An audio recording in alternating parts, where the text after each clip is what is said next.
to another journey together.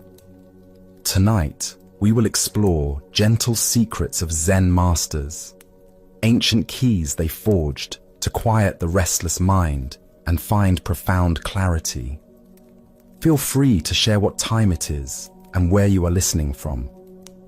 I am about to share a collection of rare and gentle Zen stories, each one carrying an overlooked truth about releasing the mind from its self-made prisons of anxiety, overthinking, and dissatisfaction.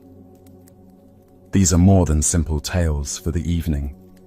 They are transmissions of insight, echoes from enlightened minds who discovered a fundamental secret. True rest is not a destination you arrive at, but a path you uncover within. The great Zen master Dogen taught, "To study the way is to study the self. To study the self is to forget the self. To forget the self is to be enlightened by all things." Tonight, we will explore how these ancient stories help us gently forget the self that worries and strives. As these timeless narratives unfold, you may feel a gentle shift inside. The noise of the day will begin to fade. The weight you've been carrying will feel lighter. You will be guided toward a natural state of deep awareness and peaceful rest. So, allow yourself to settle in now. Let go of the day. Take a slow, deep breath. And as you release it, open your mind to receive the wisdom that has traveled through ages to find you here, in this very moment. Let us begin our journey with a story about compassion and the burden we often place upon ourselves. This is the weight of the world. In a peaceful monastery nestled among rolling green hills, a young monk named Kenji lived with deep sincerity and an open heart. Every morning, he would rise before dawn to meditate, and every evening, he would walk the monastery grounds in quiet contemplation.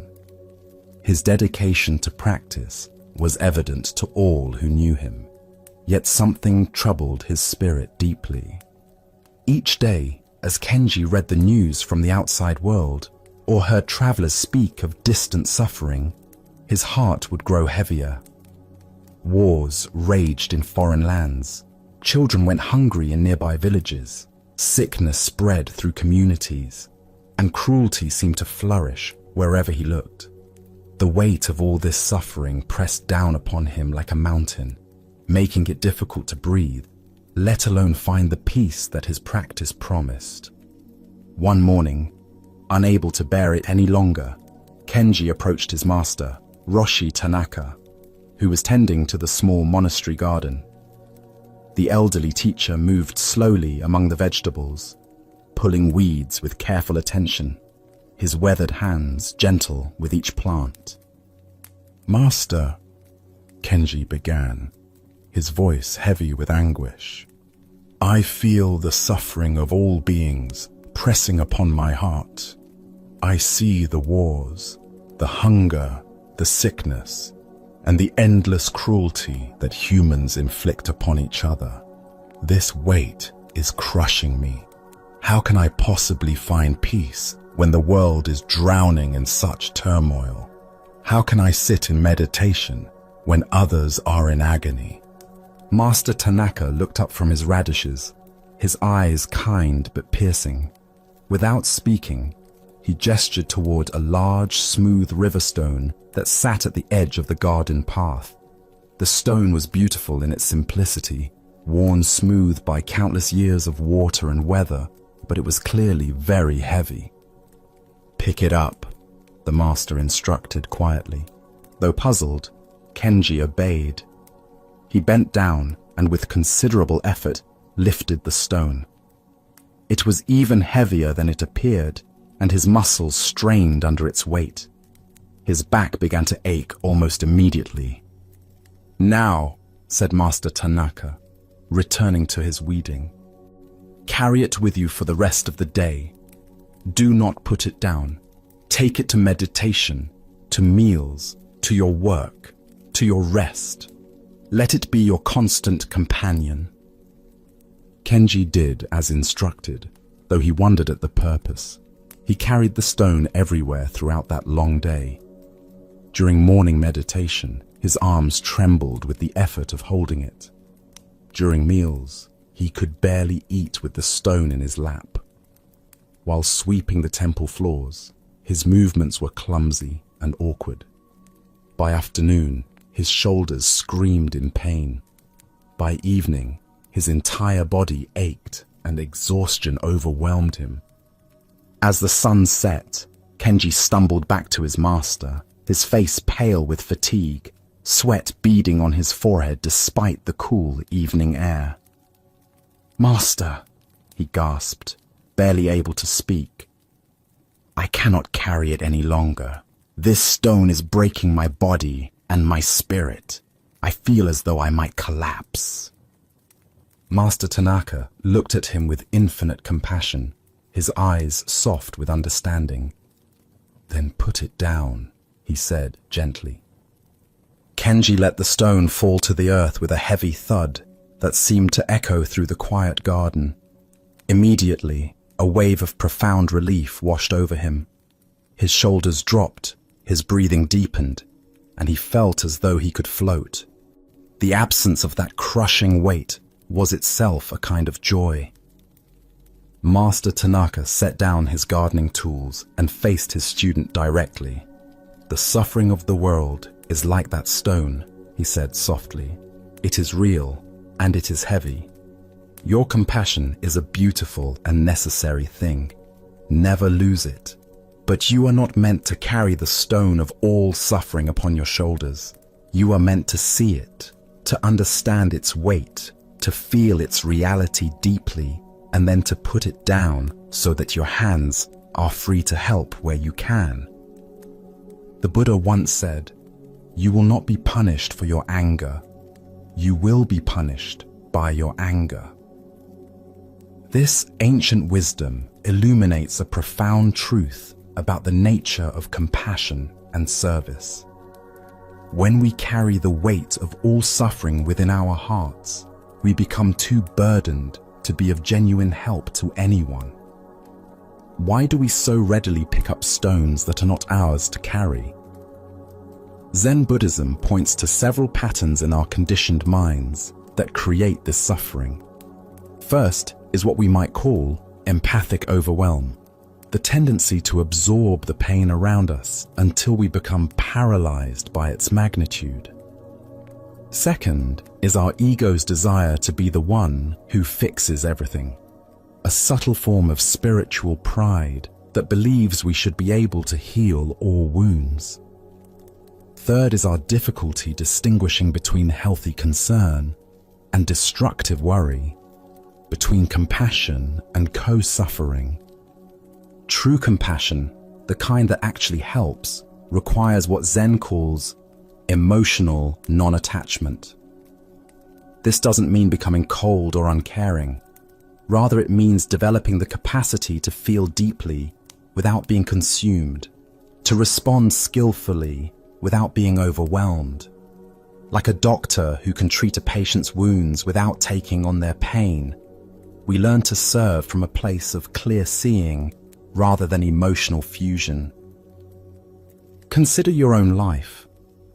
How often do you scroll through news feeds, absorbing story after story of tragedy and injustice, until you feel helpless and depleted? How frequently do you take on the emotional burdens of family members, friends, or even strangers, carrying their pain as if it were your own? Each time we do this, we pick up a stone, and the more stones we carry, the less capable we become of meaningful action.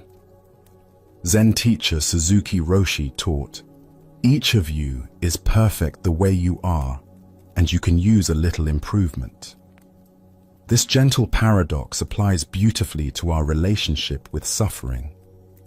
We are complete as we are, yet we can grow in wisdom about how to help skillfully. The improvement lies not in carrying more stones, but in learning when to pick them up and when to set them down. The practice of compassionate non-attachment begins with recognizing the difference between response and reaction. When we react to suffering, we often absorb it, multiplying pain without creating solutions. When we respond, we maintain enough clarity and emotional balance to take helpful action. This might mean donating to causes we care about, volunteering our time and skills, or simply offering a kind word to someone in need. Buddha taught, thousands of candles can be lighted from a single candle, and the life of the candle will not be shortened. Happiness never decreases by being shared.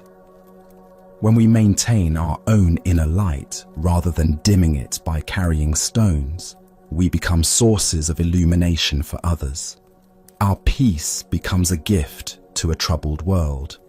Our clarity, a beacon for those lost in confusion.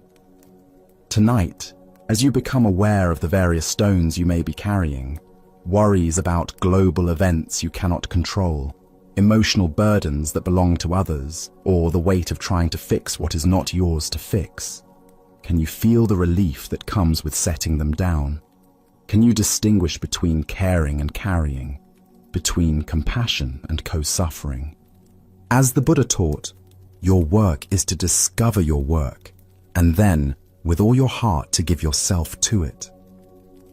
When we stop carrying stones that are not ours, we free ourselves to pick up the tools that are, and to serve the world from a place of strength rather than depletion. As we continue our journey through the wisdom of Zen Buddhism, let us turn to a tale about recognition and the true nature of worth. This is the stone mind. A young monk named Hogan had traveled far from his homeland, crossing mountains and rivers to reach the renowned monastery in China where the great master Joshu taught. Hogan had heard stories of this master's wisdom, how students came from across the known world to learn from him, and how even a single word from Joshu could spark enlightenment in a prepared heart. Upon arriving at the monastery, Hogan threw himself into the daily routine with tremendous enthusiasm. He rose before dawn for meditation, worked diligently in the gardens and kitchens, studied the ancient texts with passionate attention, and stayed up late, contemplating the Dharma talks he had heard. Day after day, week after week, he maintained this intense practice, waiting eagerly for some sign of recognition from the master. But months passed, and Master Joshu seemed not to notice him at all. During group teachings, the master's gaze would pass over Hogan as if he were invisible. When Hogan asked questions during Dharma discussions, Joshu would answer briefly and move on to other students. There were no private interviews, no special instructions, no acknowledgement of his dedication or progress. Other students, some who had arrived after Hogan, seemed to receive more attention, more guidance, more of the master's precious time. As the seasons changed, Hogan's initial enthusiasm began to transform into frustration and self-doubt. He watched as the master spent long conversations with certain disciples, offered detailed guidance to others, and even shared meals with a select few. Meanwhile, Hogan felt increasingly invisible, as though his presence added nothing to the monastery community. His mind began to create elaborate stories about his unworthiness. Perhaps he wasn't intelligent enough for Joshu's teachings. Perhaps his previous training had been inadequate. Perhaps he lacked some essential spiritual quality that the other students possessed. The more he observed and compared, the more inadequate he felt. Finally, unable to bear the feeling of insignificance any longer, Hogan approached Master Joshu in the garden where the old teacher was sitting quietly among the morning flowers. The master's presence was as serene as always. his attention focused completely on the simple act of breathing. "Master," Hogan began, his voice thick with disappointment and wounded pride. "I have been here for many months, practicing with complete dedication. I have tried to be a good student, to follow the way faithfully. Yet you have given me no personal guidance, no special attention, no recognition of my efforts. I feel like nothing more than a worthless stone lying forgotten in this monastery courtyard. Since I am clearly of no value here, I have decided to leave and seek teaching elsewhere." Master Joshu looked up slowly, his ancient eyes twinkling with something that might have been amusement. He gazed at Hogan for a long moment, then gestured around the courtyard where they sat. Smooth stones of various sizes were arranged in careful patterns, creating pathways and borders, supporting structures, and forming the foundation for garden walls. "You say you are a worthless stone," Joshu replied calmly. "Tell me, do you see these other stones here in the courtyard?" "Yes, Master," Hogan answered, wondering where this was leading. "Do you sit on them when you wish to rest?" the Master asked. "No, Master," Hogan replied, confused. "Do you move them around when they displease you? Do you kick them when you're frustrated? Do you demand that they change their shape or color to suit your preferences?" "No, Master, of course not," Hogan said, beginning to sense that something profound was being revealed, though he couldn't yet grasp what it was. Master Joshu smiled gently, his weathered face creasing with compassion. "Look more carefully at these stones. This entire monastery rests upon them. They ask for nothing, no praise, no recognition, no special attention. They are not praised for their service, yet they support everything. The meditation hall stands because of them. The kitchen functions because of them. The garden paths exist because of them. Without these humble stones, this entire sacred space would crumble." He paused, allowing his words to settle into Hogan's awareness, like seeds finding fertile ground. "You say you are a stone," Joshu continued. "If you truly understood what it means to be a stone, to support without seeking credit, to serve without demanding recognition, to exist with such fundamental stability that others can build their practice upon your presence, you would already be enlightened." In that moment, Hogan's mind cracked open like an egg. He saw suddenly how his constant seeking for attention, his need for validation, his desire to be special, had been the very obstacles preventing him from realizing what he already was. Like the stones beneath his feet, he had been supporting the monastery community all along through his sincere practice, his quiet presence, his simple dedication to the path. Buddha's wisdom reminds us, 3 things cannot be long hidden: the sun, the moon, and the truth.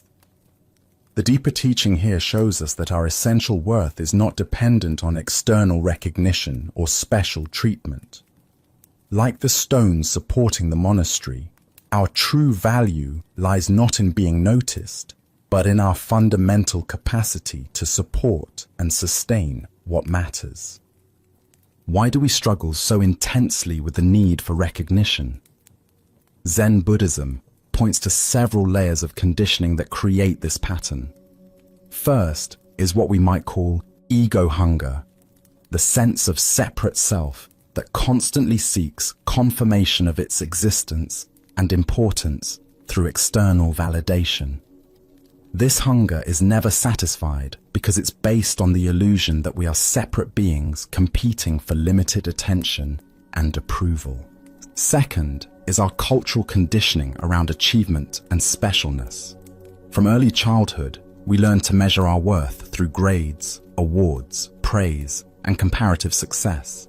This conditioning runs so deep that we often transfer it to spiritual practice, unconsciously seeking enlightenment as another form of achievement, rather than recognizing it as our natural state. Third is our difficulty distinguishing between healthy humility and what Zen calls spiritual materialism. The subtle ways we can turn even the most profound practices into opportunities for ego enhancement. We want to be seen as good meditators, devoted students, or awakened beings, missing the paradox that true awakening includes the dissolution of the one who seeks to be awakened. Consider your own experience. How often do you find yourself seeking recognition at work, wanting your efforts appreciated by family members, or hoping for acknowledgement of your contributions to community projects? Notice the subtle tension that arises when others receive praise that you feel you deserve, or when your hard work goes unnoticed while someone else gets credit. This seeking mind creates endless suffering because it places our peace and self-worth at the mercy of other people's attention and approval. Like Hogan in the story, we can spend tremendous energy trying to be noticed while missing the profound value of what we already offer simply by being present and sincere. Zen teacher Dogen wrote, "To study the Buddha way is to study the self. To study the self is to forget the self." This forgetting doesn't mean becoming passive or ceasing to care about our actions. Rather, it means releasing our attachment to being seen as special or different, allowing us to serve from a place of natural fullness rather than ego-driven emptiness. The stone mind represents what Buddhism calls beginner's mind, the willingness to be ordinary, to serve without fanfare, to exist with such fundamental stability that others can rely on our presence. This doesn't mean diminishing ourselves or hiding our gifts. Rather, it means offering them freely without attachment to how they're received. In practical terms, cultivating stone mind means practicing what Zen calls just sitting in daily life. When we work, we simply work fully without seeking applause. When we listen to friends, we listen completely without needing to be seen as good listeners. When we meditate, we just meditate without grasping for special experiences or insights. Tonight, as you consider the various ways you might be seeking recognition or feeling overlooked, can you sense the relief that comes with releasing the need to be special? Can you feel the natural dignity that emerges when you stop performing for approval and instead offer your gifts freely, like stones supporting a temple? As the Buddha taught, better than 1,000 hollow words is one word that brings peace. The most profound teachings often come not from those who seek the spotlight, but from those who, like stones, support the whole with quiet strength and unshakable presence.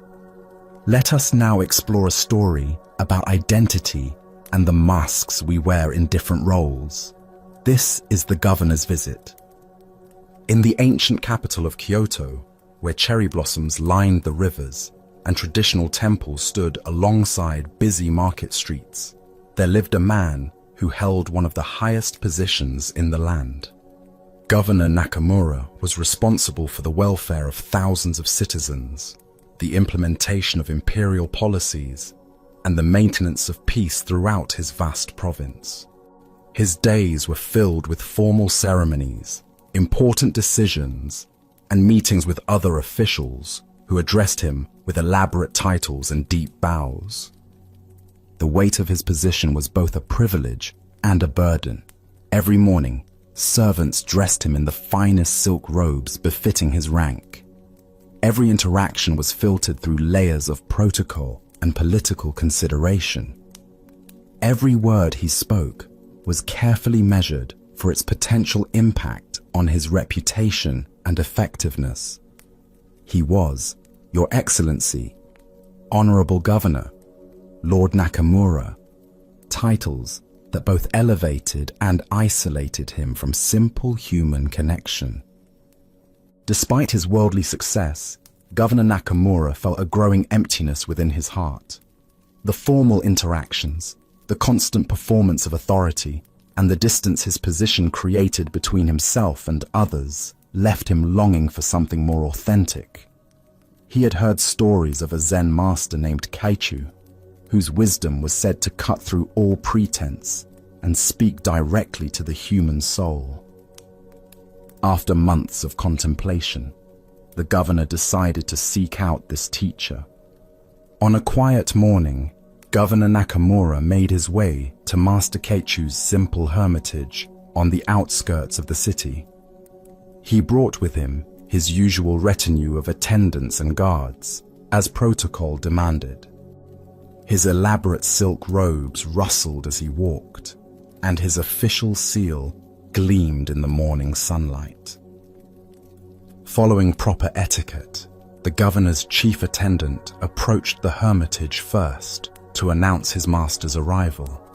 The attendant knocked respectfully on the simple wooden door, and when Master Keichu appeared, bowed deeply. "Honored Master," the attendant declared with formal precision, "My lord, the most excellent governor of this province, administrator of imperial justice, protector of the people, has come to seek your wisdom. He humbly requests an audience with you." Master Kaichu, a small, elderly man dressed in simple brown robes, listened to this elaborate introduction without any change in expression. When the attendant finished speaking, the master looked up calmly and replied without hesitation, "I have no business with such a person. These titles mean nothing to me. Tell him to leave." The attendant's face flushed with confusion and embarrassment. Never in his years of service had anyone refused to meet with the governor. He returned to where Governor Nakamura waited, his head bowed in shame as he reported the master's words. But rather than feeling insulted or angry, something shifted within the governor's consciousness. In that moment of rejection, he recognized something profound. The master had not rejected him personally.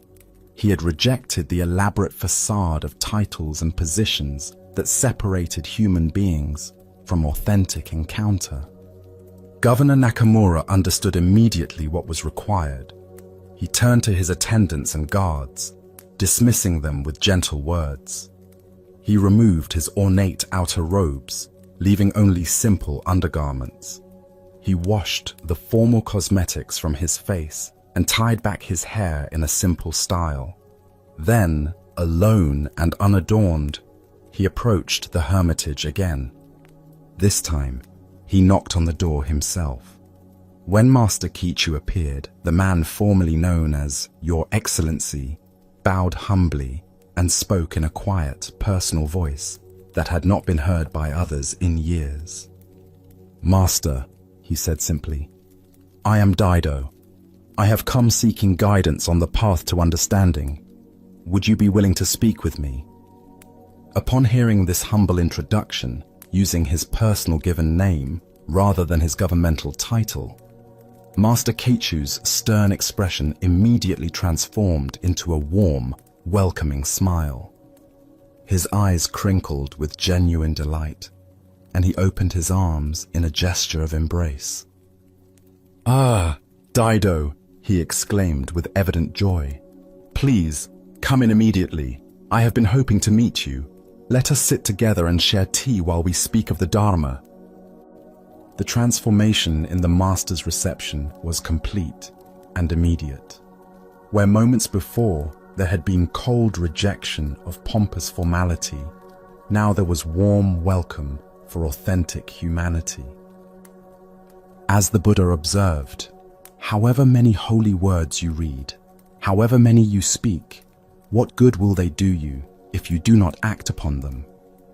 What emerges from this story is a profound teaching about the difference between our essential nature and the roles we play in the world. Why do we become so identified with our social roles and titles that we lose touch with our authentic selves. Zen Buddhism reveals several layers of conditioning that create this pattern. First is what we might call role identification, the gradual process by which we begin to believe that we are the positions we hold, rather than human beings temporarily filling those positions. Over time, we can become so merged with our professional identities, family roles, or social status that we forget the simple person beneath all the layers. Second is our society's emphasis on hierarchical recognition. We learn early that certain titles, achievements, and positions command respect and attention. This conditioning can become so strong that we unconsciously believe our worth as human beings is tied to these external markers of success. We begin to introduce ourselves through our accomplishments rather than our essence. Third is what Zen calls face saving, our attachment to maintaining a particular image or reputation. The more invested we become in how others perceive our roles, the more rigid and defensive we become about maintaining those personas. We build elaborate walls of formality and protocol that, while perhaps necessary for certain functions, can isolate us from genuine human connection. Consider your own life. Notice how differently you feel and behave when you're at work versus at home versus with close friends. While some adaptation to context is natural and appropriate, where might you be hiding behind professional titles, social roles, or family positions in ways that prevent others from knowing who you really are? This pattern shows up in subtle ways throughout our daily interactions. We might introduce ourselves as Dr. Smith rather than Mary, emphasizing credentials over personhood. We might interact with service workers differently when we're dressed professionally versus casually. We might find ourselves speaking differently when we're in positions of authority versus when we're asking for help. The teaching here isn't that social roles are inherently problematic. Governments need governors, hospitals need doctors, families need parents. Rather, it's about maintaining awareness of the difference between the temporary roles we play and our enduring humanity. Master Kaichu wasn't rejecting governance or suggesting that social organization is worthless. He was pointing to the spiritual danger of becoming so identified with external roles that we lose access to our authentic selves. Zen teacher Alan Watts wrote, "We are living in a culture entirely hypnotized by the illusion of time." We might add that we're also hypnotized by the illusion of fixed identity. We believe we are our job titles, our relationship roles, our social positions, when in reality, these are simply temporary costumes we wear while playing our parts in the human drama. The practice of what we might call essential meeting involves learning to recognize and connect with the fundamental personhood in ourselves and others, regardless of the roles and titles that might be present in the interaction. This doesn't mean ignoring appropriate social protocols or abandoning professional boundaries. Rather, it means maintaining awareness of the human being who exists both within and beyond these structures. When Governor Nakamura became simply Daido, he didn't lose his governmental responsibilities or his capacity to serve his province effectively. Instead, he gained access to wisdom and connection that could actually enhance his service by grounding it in genuine humanity rather than mere authority. Tonight, as you reflect on the various roles and identities you carry throughout your day, can you sense the simple person who exists beneath all the titles and positions? Can you imagine what it might feel like to meet others and be met from this place of essential humanity rather than through the filters of social hierarchy? As the Buddha taught, in the end, only three things matter: how much you loved, how gently you lived, and how gracefully you let go of things not meant for you. The titles and positions we hold are among the things we must ultimately let go of. But the love and gentleness we bring to our roles, these arise from our authentic nature and remain with us always. Now let us turn to a story about letting go and the unexpected freedom that comes through loss. This is no water, no moon. Sister Chiyono had been practicing Zen meditation for many years at a mountain monastery where the air was thin and pure, and the silence broken only by the sound of wind through pine trees. She was known among her fellow practitioners for her sincere dedication, her disciplined daily routine, and her genuine desire to awaken to truth. Each morning before dawn, she would sit in meditation. Each day, she would work mindfully in the monastery gardens or kitchen. Each evening, she would study the ancient texts and contemplate the Dharma talks of her teacher. Yet despite years of earnest practice, despite countless hours of sitting meditation, despite her careful attention to every aspect of the monastic life, enlightenment seemed to elude her. She had studied all the classic koans, memorized the essential sutras, and could discuss Buddhist philosophy with considerable sophistication. But the direct, unmistakable realization that her teachers spoke of, that sudden recognition of her true nature, remained beyond her grasp. Other students in the monastery had experienced breakthrough moments. She had witnessed the joy and transformation that came over their faces when understanding dawned. She had heard their expressions of gratitude to the teacher and their descriptions of seeing reality with completely fresh eyes. Yet for Chiyono, practice remained effortful, understanding remained intellectual, and the promised liberation remained a concept rather than a living reality. As seasons passed and years accumulated, Chiyono began to feel a subtle desperation creeping into her practice. She increased her meditation time, hoping that more hours of sitting would force the breakthrough she sought. She analyzed her approach, wondering if she was doing something wrong, missing some crucial instruction, or lacking some essential capacity for awakening. The harder she tried to grasp enlightenment, the more distant it seemed to become. One evening in late autumn, after a particularly long day of intensive meditation retreat, Chiyono felt exhausted in both body and spirit. The monastery had provided water for evening tea, and she had filled an old bamboo bucket from the well. The bucket was a beautiful thing in its simplicity, woven from strips of bamboo that had been carefully bound together with natural fibers.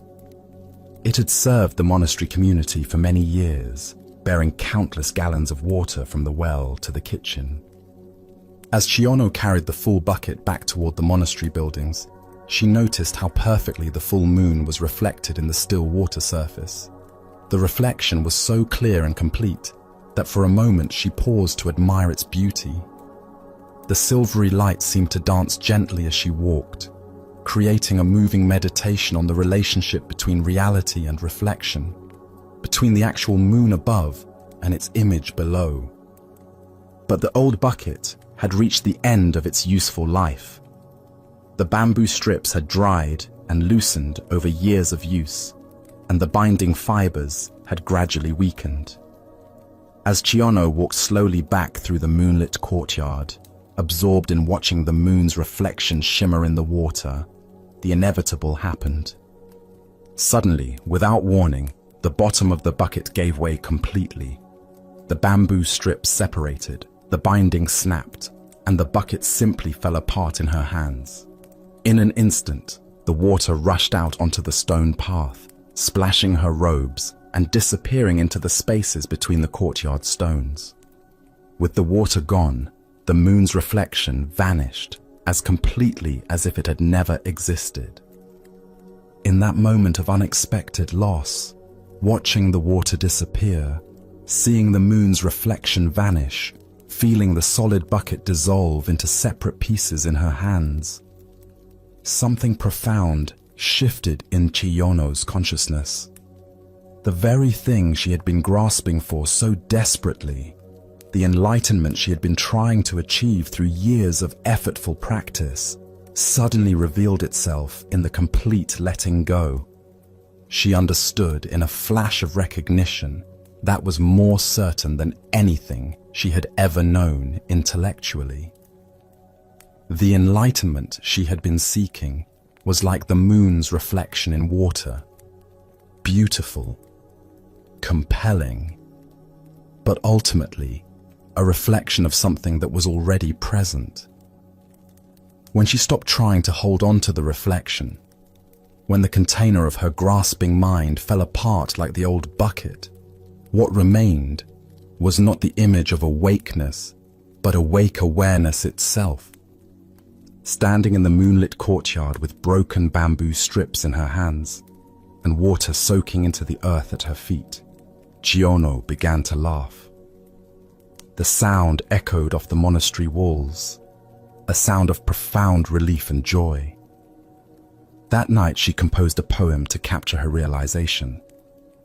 With this and that, I tried to keep the pail together, and then the bottom fell out. Where there is no water, there is no moon in the water.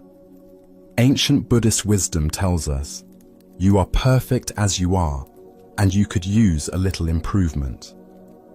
This tale unveils the paradox at the heart of all spiritual seeking. The more desperately we grasp for awakening, the more we reinforce the very sense of separation that awakening dissolves. Why do we struggle so intensely with letting go, even when holding on causes suffering? Zen Buddhism points to several deep patterns in our conditioned consciousness. First is what we might call attainment mind, the belief that peace, happiness, or fulfillment exists somewhere other than where we are right now. This creates endless seeking, constantly reaching toward a future state while missing the completeness of present experience. Second is our attachment to method and technique.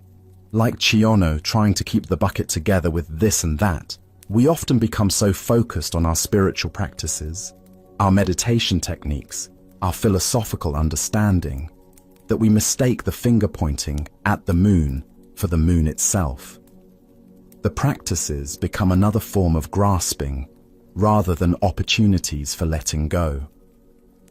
Third is what Zen calls Buddha sickness, becoming attached to the very idea of enlightenment, making it into another object to be obtained, rather than recognizing it as the very awareness that is already seeking. We create elaborate mental constructions about what awakening should look like, how it should feel, what abilities it might bring, and then spend years trying to achieve our own concepts. Consider your own experience with seeking, whether for spiritual understanding, professional success, relationship satisfaction, or personal happiness. Notice how the intensity of wanting often seems to push away what we're reaching for. The job interview goes better when we're not desperate for the position. Relationships flow more naturally when we're not clinging to particular outcomes. Even simple activities like trying to remember a forgotten name work better when we stop efforting and let the answer arise naturally. This principle applies profoundly to spiritual practice. The awakening that traditions like Zen point toward is not a state to be achieved, but the very awareness in which all states arise and pass away. It's not something we can grasp because it's what we already are. It's not somewhere we can go because it's where we already are. The moon's reflection in Chiyono's bucket represents all the spiritual experiences, insights, and states of consciousness that we might collect during practice. These can be beautiful and meaningful, but they are reflections of reality rather than reality itself. When we mistake them for the goal, we become like someone trying to catch the moon by grasping its reflection in water. Zen teacher Shunryu Suzuki said, "In the beginner's mind there are many possibilities, but in the expert's mind there are few." Chiyono's breakthrough came not through accumulating more spiritual knowledge or developing more sophisticated techniques, but through the complete collapse of her efforts to keep the pail together.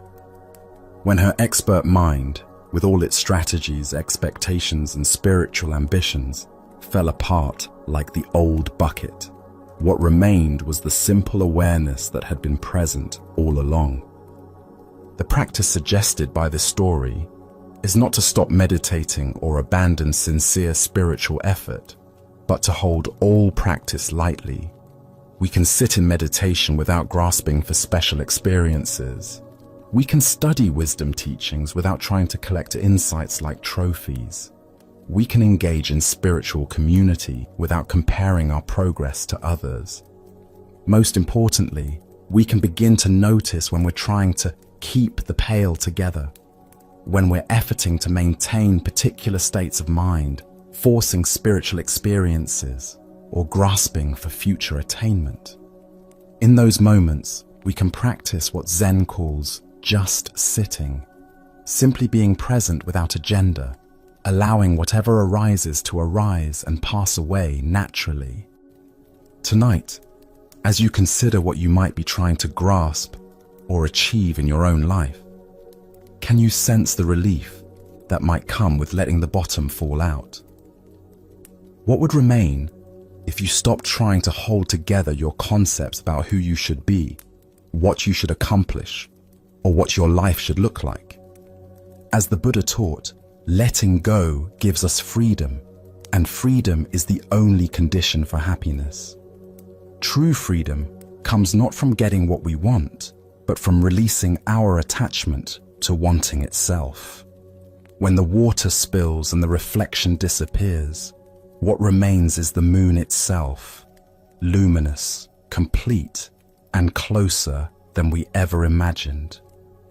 Let us explore a story about the extraordinary nature of ordinary life. This is the real miracle. Master Bankei was renowned throughout Japan for his direct and uncompromising approach to Zen teaching.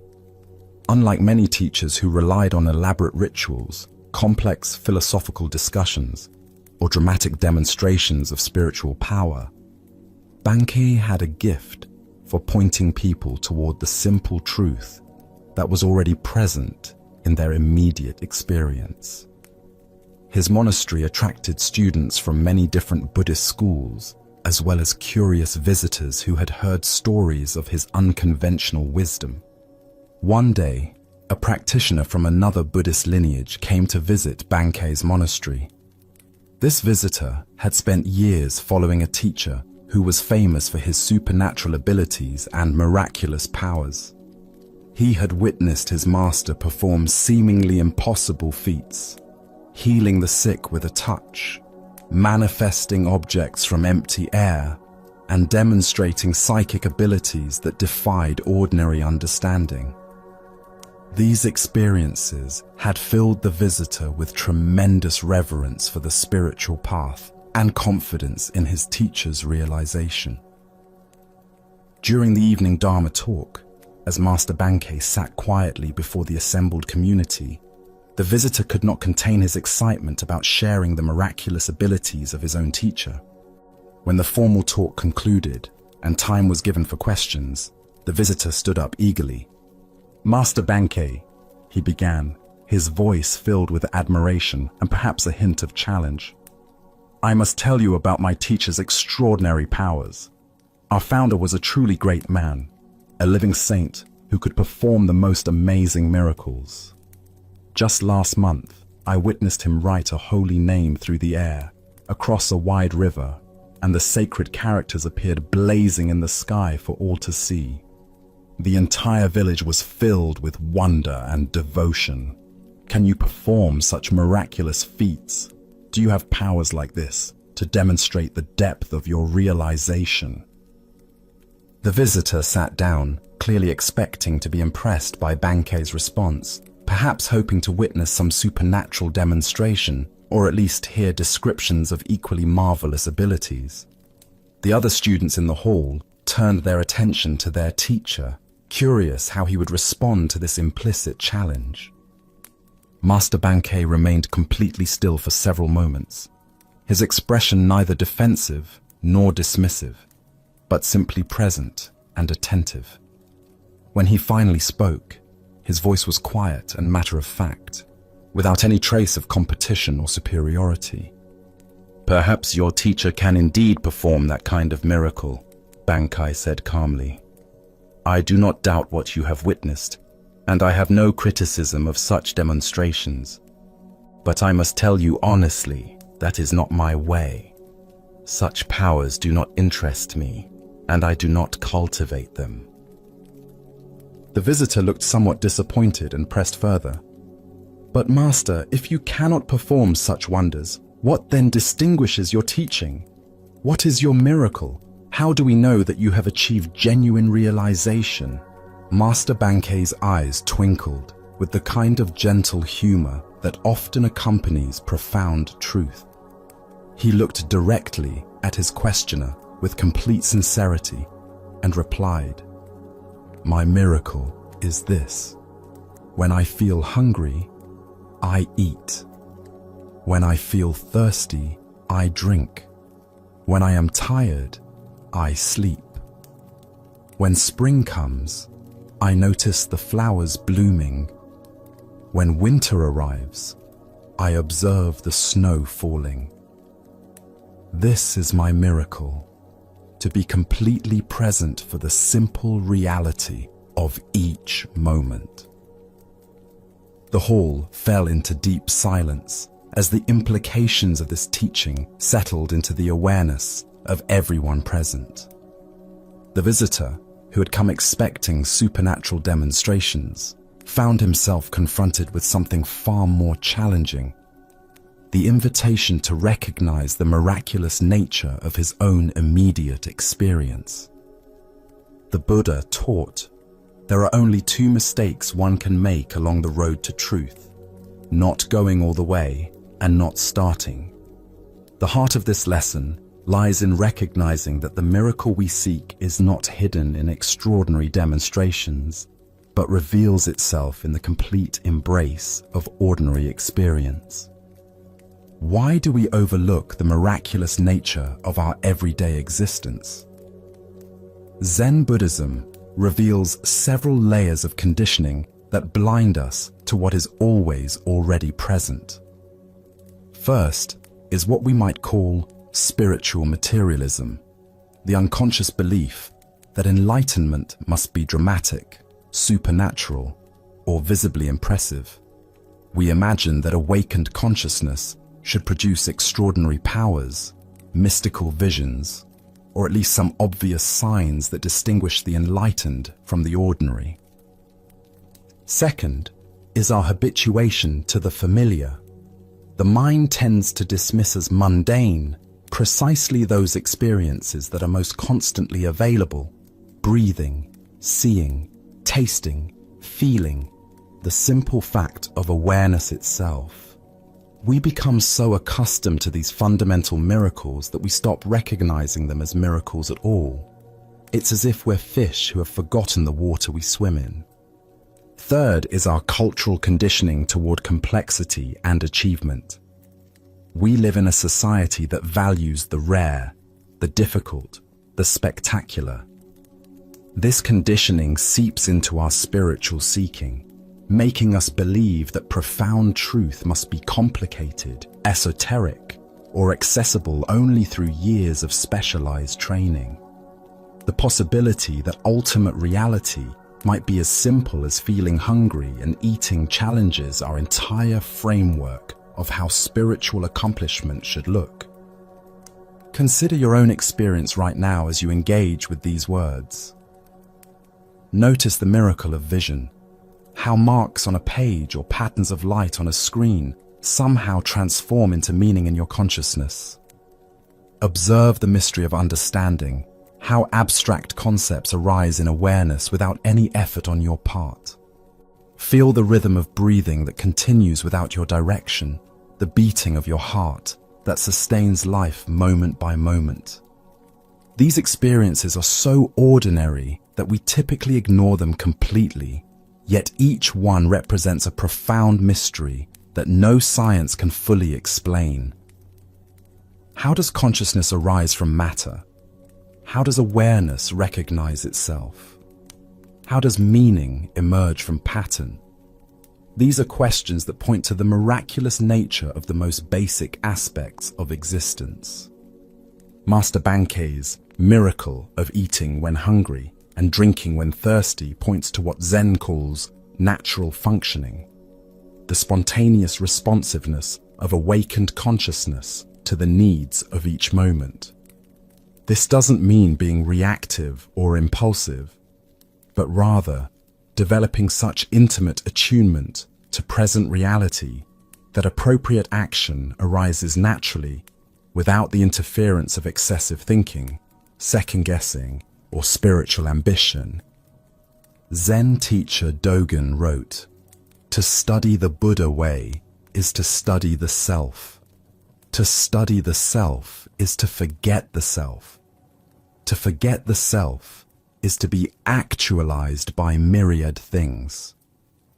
When we stop trying to be spiritual in some special way, when we abandon the search for extraordinary experiences, we become available to be completely present for the myriad small miracles that make up each day. This teaching doesn't diminish the value of dedicated practice, intensive meditation, or sincere study of wisdom traditions. Rather, it points to the ultimate goal of all such practices, not to achieve supernatural powers or accumulate spiritual experiences, but to become so naturally responsive to reality that our actions flow effortlessly from clear seeing rather than from ego-driven seeking. The miracle of eating when hungry extends to every aspect of daily life. It means speaking when speech is called for, and remaining silent when words would be unnecessary. It means working with full attention when work is required, and resting completely when rest is needed. It means feeling emotions fully as they arise, without either suppressing them or being overwhelmed by them. In practical terms, cultivating appreciation for ordinary miracles begins with what Zen calls beginner's mind, approaching familiar experiences with fresh attention, as if encountering them for the first time. Try eating a meal with complete presence, noticing not just the flavors, but the incredible coordination of sensory experience, memory, and pleasure that makes eating possible. Pay attention to a conversation with a friend, marveling at the mysterious process by which thoughts in one mind somehow communicate themselves to another. Notice the miracle of sleep, how consciousness dissolves each night and reconstitutes itself each morning. Observe the daily resurrection of awareness from the small death of unconsciousness. Watch how dreams arise from nowhere and return to nowhere, creating entire worlds that seem completely real while we're experiencing them.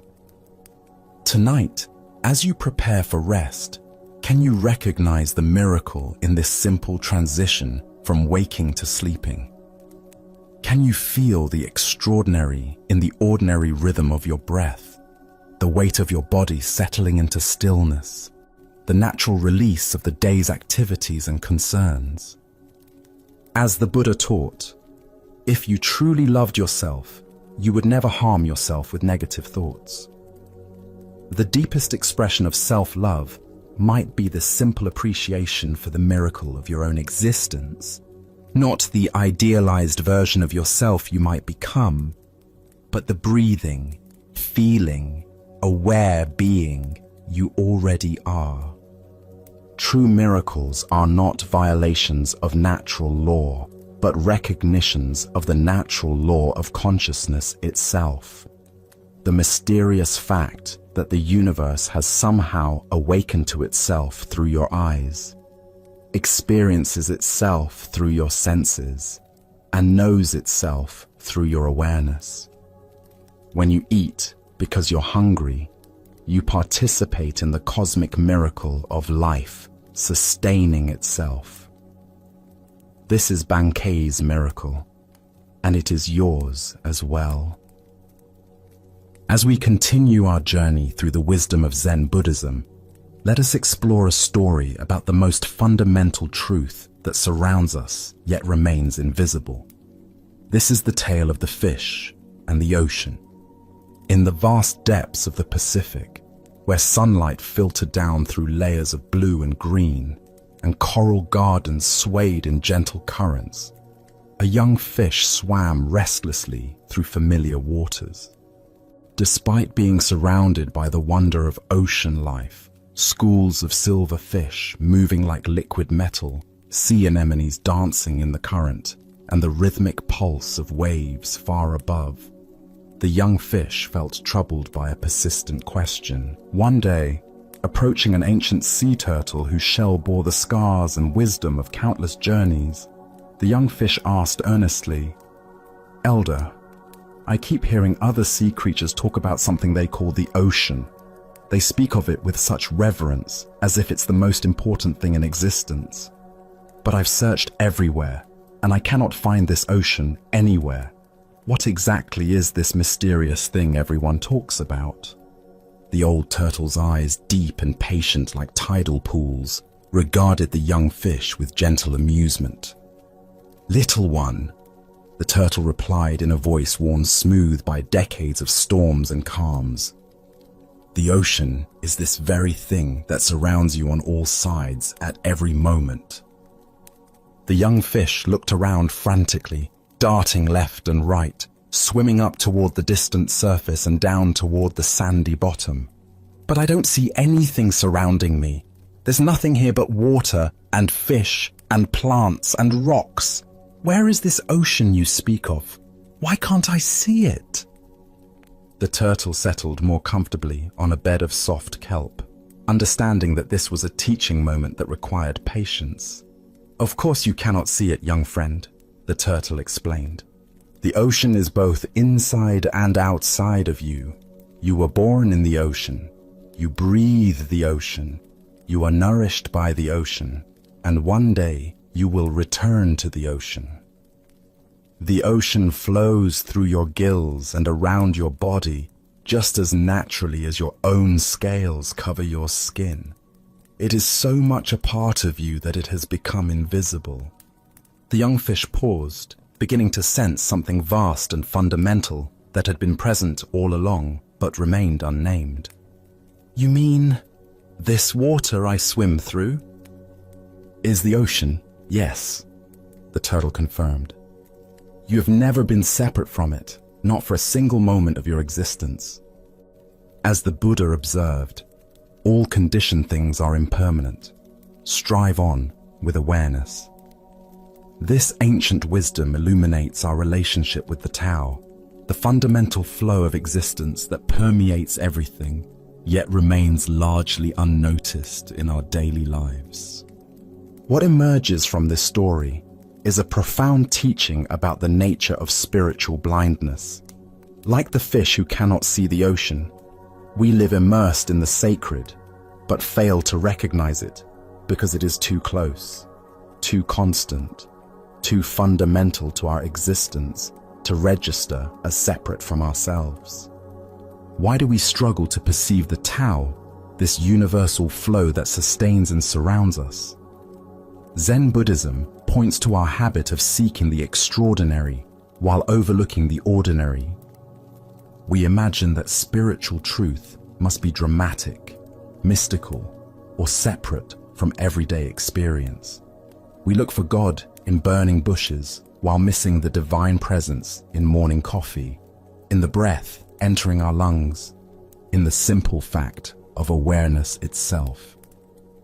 The Tao expresses itself in everything we encounter, the changing seasons, the cycles of sleep and waking, the rhythm of our heartbeat, the way thoughts arise and dissolve in consciousness.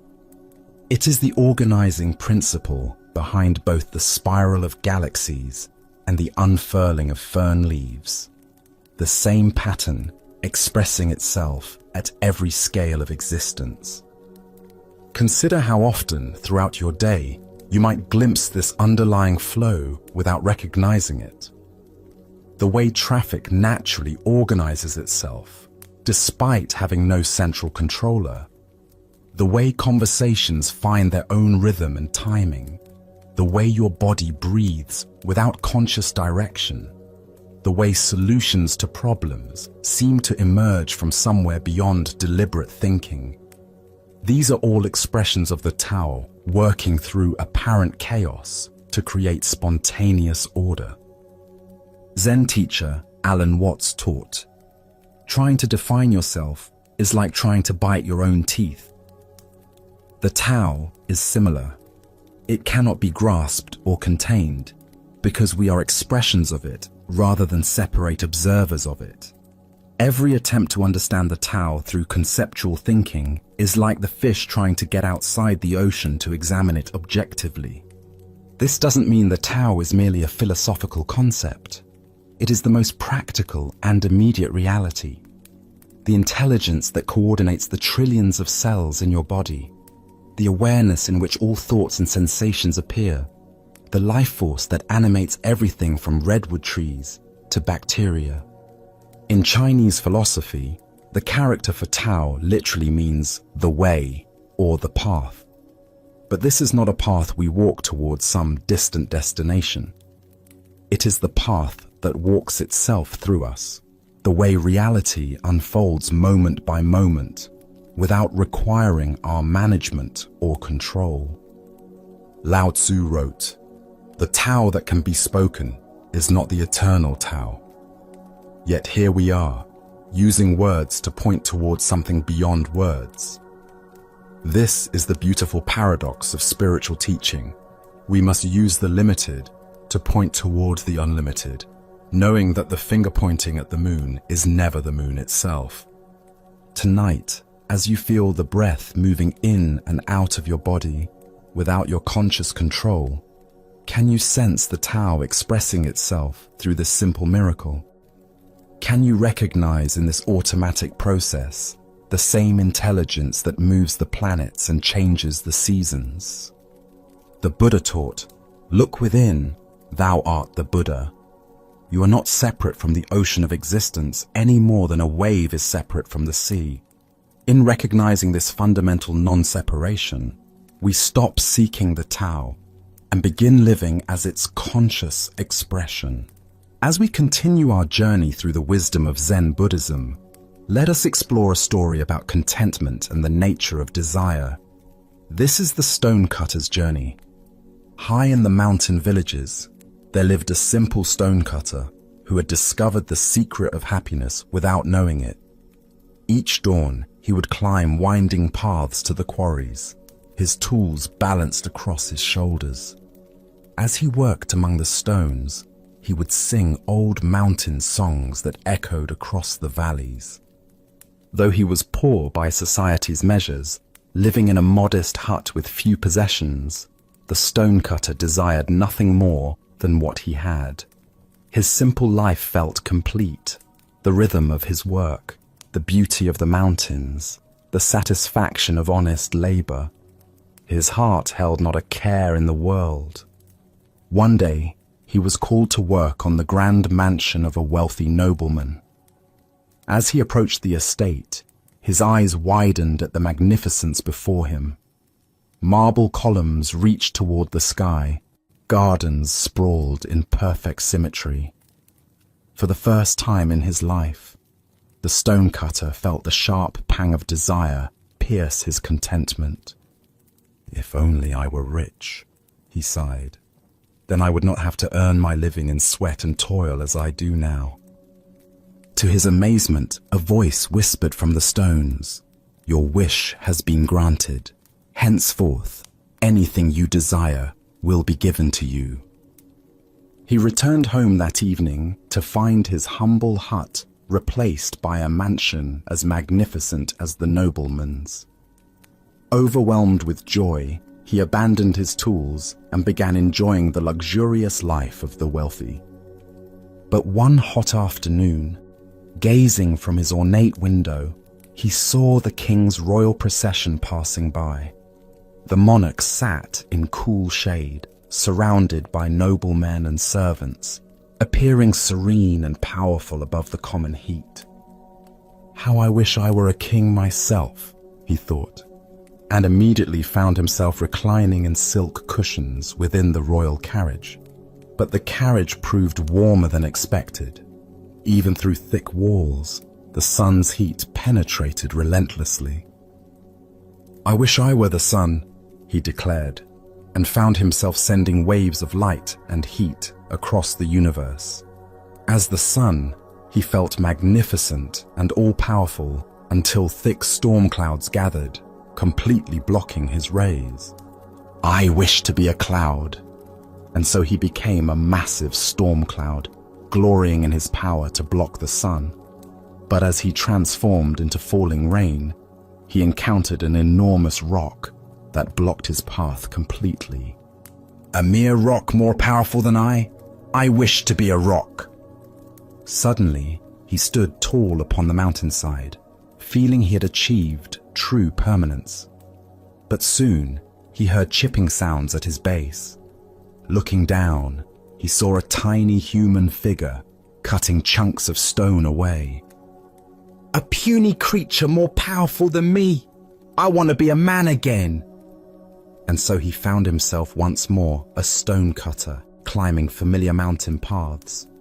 But now something had changed. As he shaped stones and felt mountain breezes, his heart swelled with deep contentment. His song returned, richer than before, because he had learned to be content with exactly who he was. The Buddha once said, "Health is the greatest gift, contentment the greatest wealth." This ancient wisdom illuminates the endless cycle of wanting that keeps us from recognizing the abundance already present in our lives.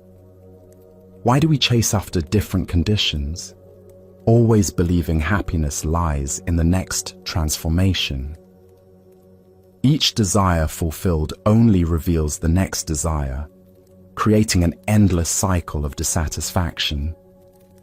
The stonecutter's journey reveals the futility of seeking happiness through external circumstances. Consider your own versions of this cycle. "I'll be happy when I get promoted," only to discover new stresses. "I'll be content with more money," only to find greater wealth brings new worries. Each achievement reveals the next mountain to climb. Zen teacher Suzuki Roshi said, "Each of you is perfect the way you are, and you can use a little improvement." This paradox points to the heart of contentment, the ability to fully accept what is, while still engaging wholeheartedly with life's natural changes. The stonecutter's final transformation wasn't into something greater, but into appreciation for what he had always been. His work remained the same, but his relationship to life was completely transformed. Contentment isn't found in having different experiences, but in bringing different awareness to whatever experiences arise. Tonight, as you notice the mind's habitual reaching toward what's not here, can you experiment with the stonecutter's final wisdom? Can you find the song that emerges when you stop trying to be anything other than what you are? As the Buddha taught, contentment is natural wealth, luxury is artificial poverty. The greatest transformation available isn't becoming something different, but recognizing the inherent completeness of what we already are.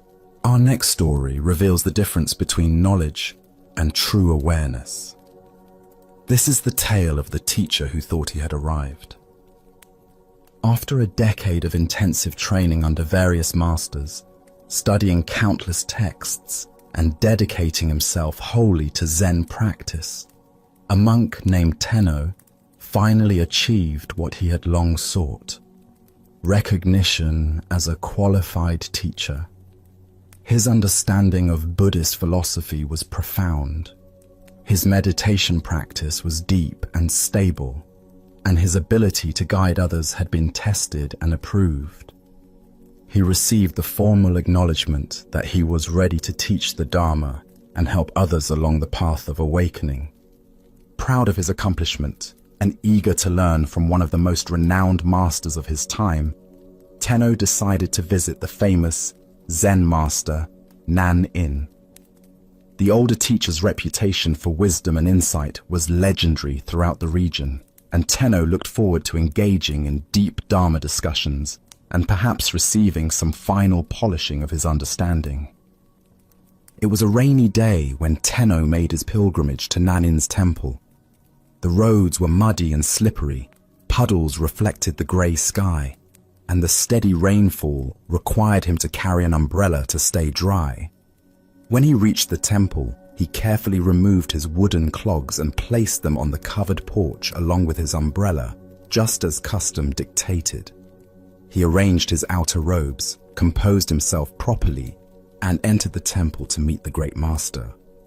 Nan-in received him graciously, bowing with the respect due to a fellow teacher, while maintaining the dignity of his greater experience. They sat together in the simple receiving room, and Tenno expected their conversation to focus on sophisticated points of doctrine, subtle aspects of meditation technique, or perhaps the challenges of guiding students. Instead, after the initial pleasantries, Nanin asked what seemed like an absurdly mundane question. "I noticed you left your wooden clogs and umbrella on the porch when you entered. Tell me, did you place your umbrella to the left of your shoes or to the right?" Tenno was caught completely off guard. Of all the profound topics they could discuss, why was this renowned master asking about such a trivial detail? He tried to recall the moment he had arranged his belongings, but realized with growing dismay that he had no idea. He had been so focused on the importance of this meeting, so preoccupied with the impressive conversation he expected to have, that he had performed the simple act of arranging his belongings in complete unconsciousness. I don't know," Tenno admitted, his voice barely above a whisper. In that moment of confession, the full implications of his ignorance became clear to him. Here he was, a certified teacher of mindfulness and awareness, and he couldn't even remember a simple action he had performed just minutes earlier. Nanin smiled with infinite compassion, not mockery. "Then you have not yet attained full awareness," he said gently. "Someone who is truly awake pays complete attention to every moment, every action, every detail of experience. The way you arrange your belongings reflects the same quality of attention you bring to meditation, to teaching, to all of life."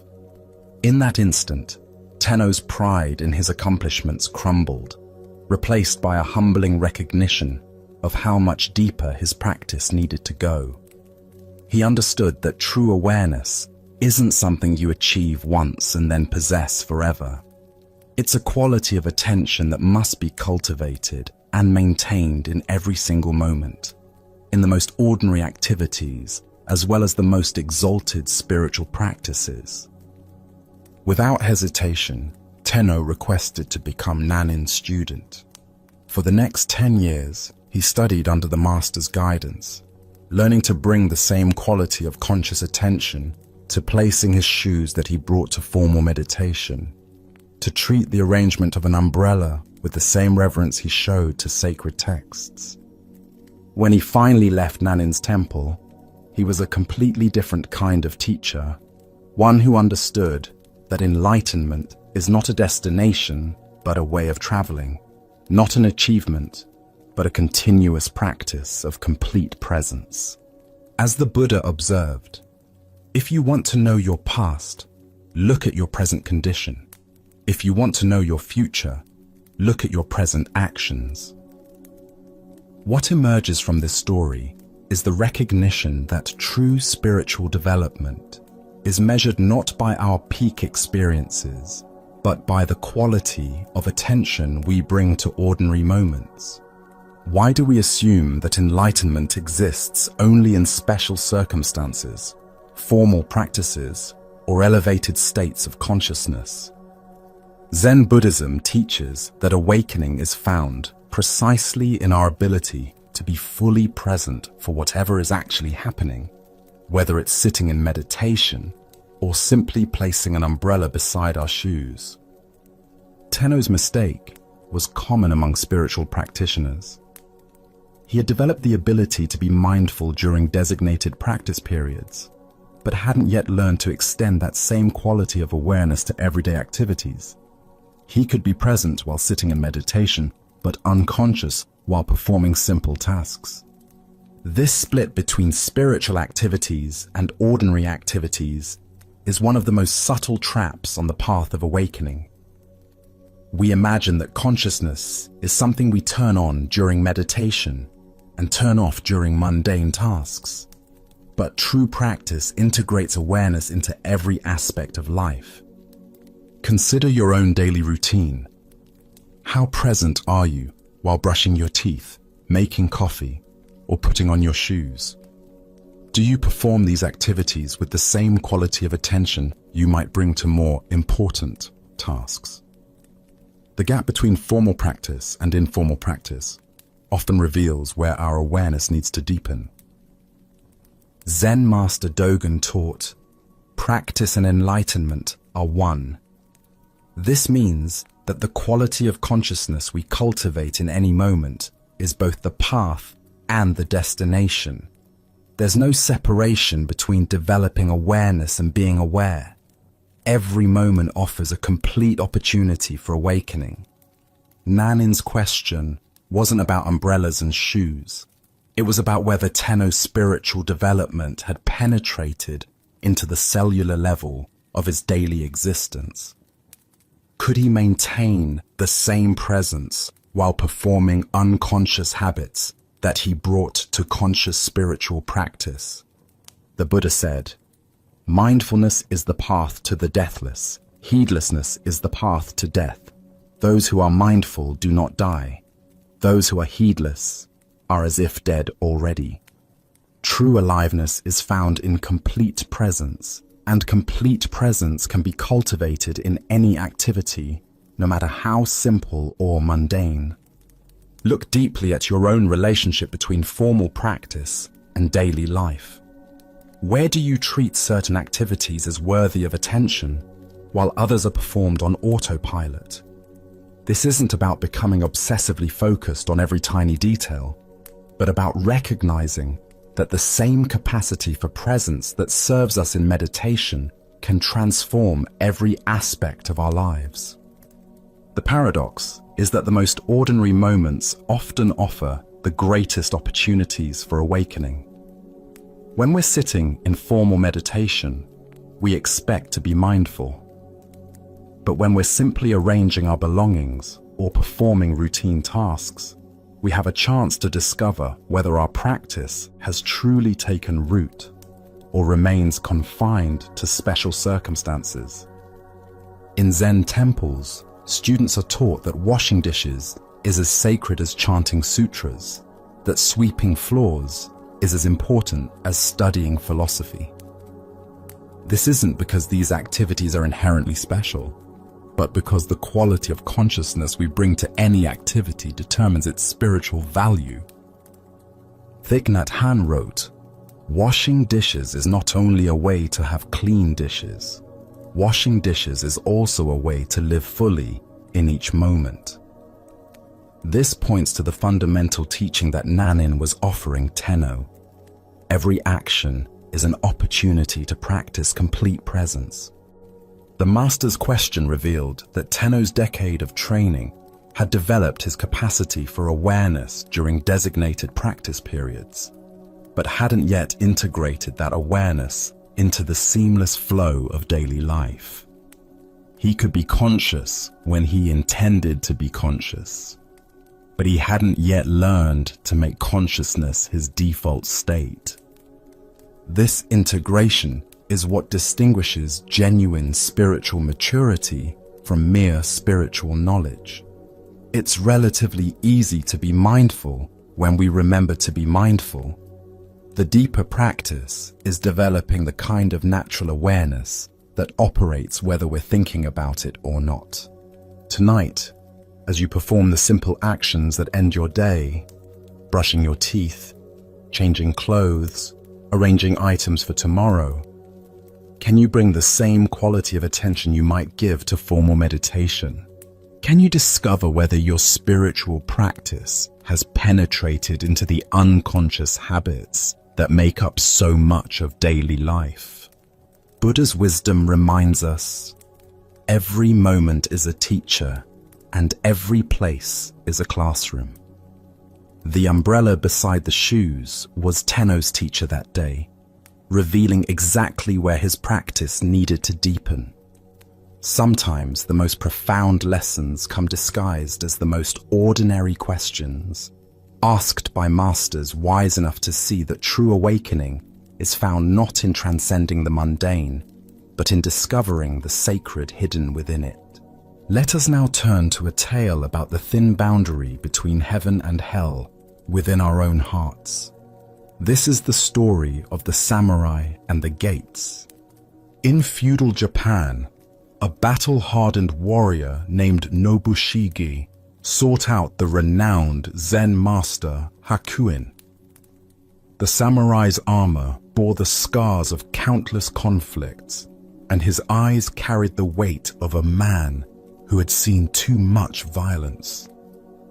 He approached the master's simple dwelling with a question that had been burning in his mind since his last campaign. "Master Hakuin," Nobushige said, bowing stiffly in his heavy armor, "I have spent my life fighting for my lord, facing death countless times. Tell me truthfully, is there really a paradise and a hell awaiting us after death?" Hakuin looked up from his tea, studying the warrior with penetrating eyes. "Who are you to ask such a question?" he inquired calmly. "I am a samurai," Nobushige replied with pride, straightening his shoulders. "I serve my lord with honor and have never retreated from battle." Hakuin's expression suddenly shifted to one of disdain. "You, a soldier?" he exclaimed with a dismissive laugh. "What kind of ruler would have you as his guard? Look at yourself. Your face looks like that of a common beggar, weathered and crude. How could someone so lowly claim to be a protector of nobility?" The words struck Nobushige like physical blows. His face flushed red with anger, and his hand instinctively moved to the hilt of his sword. The insult to his honor was unbearable. "So, you have a sword," Hakuin continued, his voice dripping with mockery. "Your weapon is probably much too dull to cut off my head. I doubt you could slice through a rice paper screen, let alone defend anyone of importance." Unable to contain his rage any longer, Nobushige began to draw his sword, the steel singing as it emerged from its scabbard. His entire body trembled with fury. His vision narrowed to focus solely on this insolent monk who dared to question his honor. At that precise moment, as the blade caught the afternoon light, Hakuin spoke with sudden clarity. "Here, open the gates of hell!" The words pierced through Nobushige's rage like an arrow finding its target. In that instant, he saw himself clearly, consumed by anger, ready to kill over wounded pride, his mind clouded by fury. He understood that hell was not some distant realm, but the very state he inhabited in that moment. The samurai's hand froze on his sword as recognition dawned across his features. Slowly, with great reverence, Nobushige sheathed his sword and bowed deeply before the master, his anger transformed into profound gratitude. "Here open the gates of paradise," Hakuin said gently, his voice now filled with compassion. Buddha's wisdom reminds us, hatred does not cease by hatred, but only by love. This is the eternal rule. What emerges from this story is a startling revelation about the geography of our inner world. Heaven and hell are not distant destinations, but present moment experiences we create through the quality of our consciousness. Why do we so easily find ourselves at the gates of hell? Zen Buddhism points to the three poisons that cloud our minds: greed, hatred, and delusion. When Nobushiga's pride was wounded, hatred arose instantly, transforming a peaceful afternoon into a realm of suffering. His entire reality shifted from curiosity about the afterlife to murderous rage in mere moments. The deeper teaching here shows us that we carry within ourselves the capacity for both states. Paradise and hell are not places we go to after death.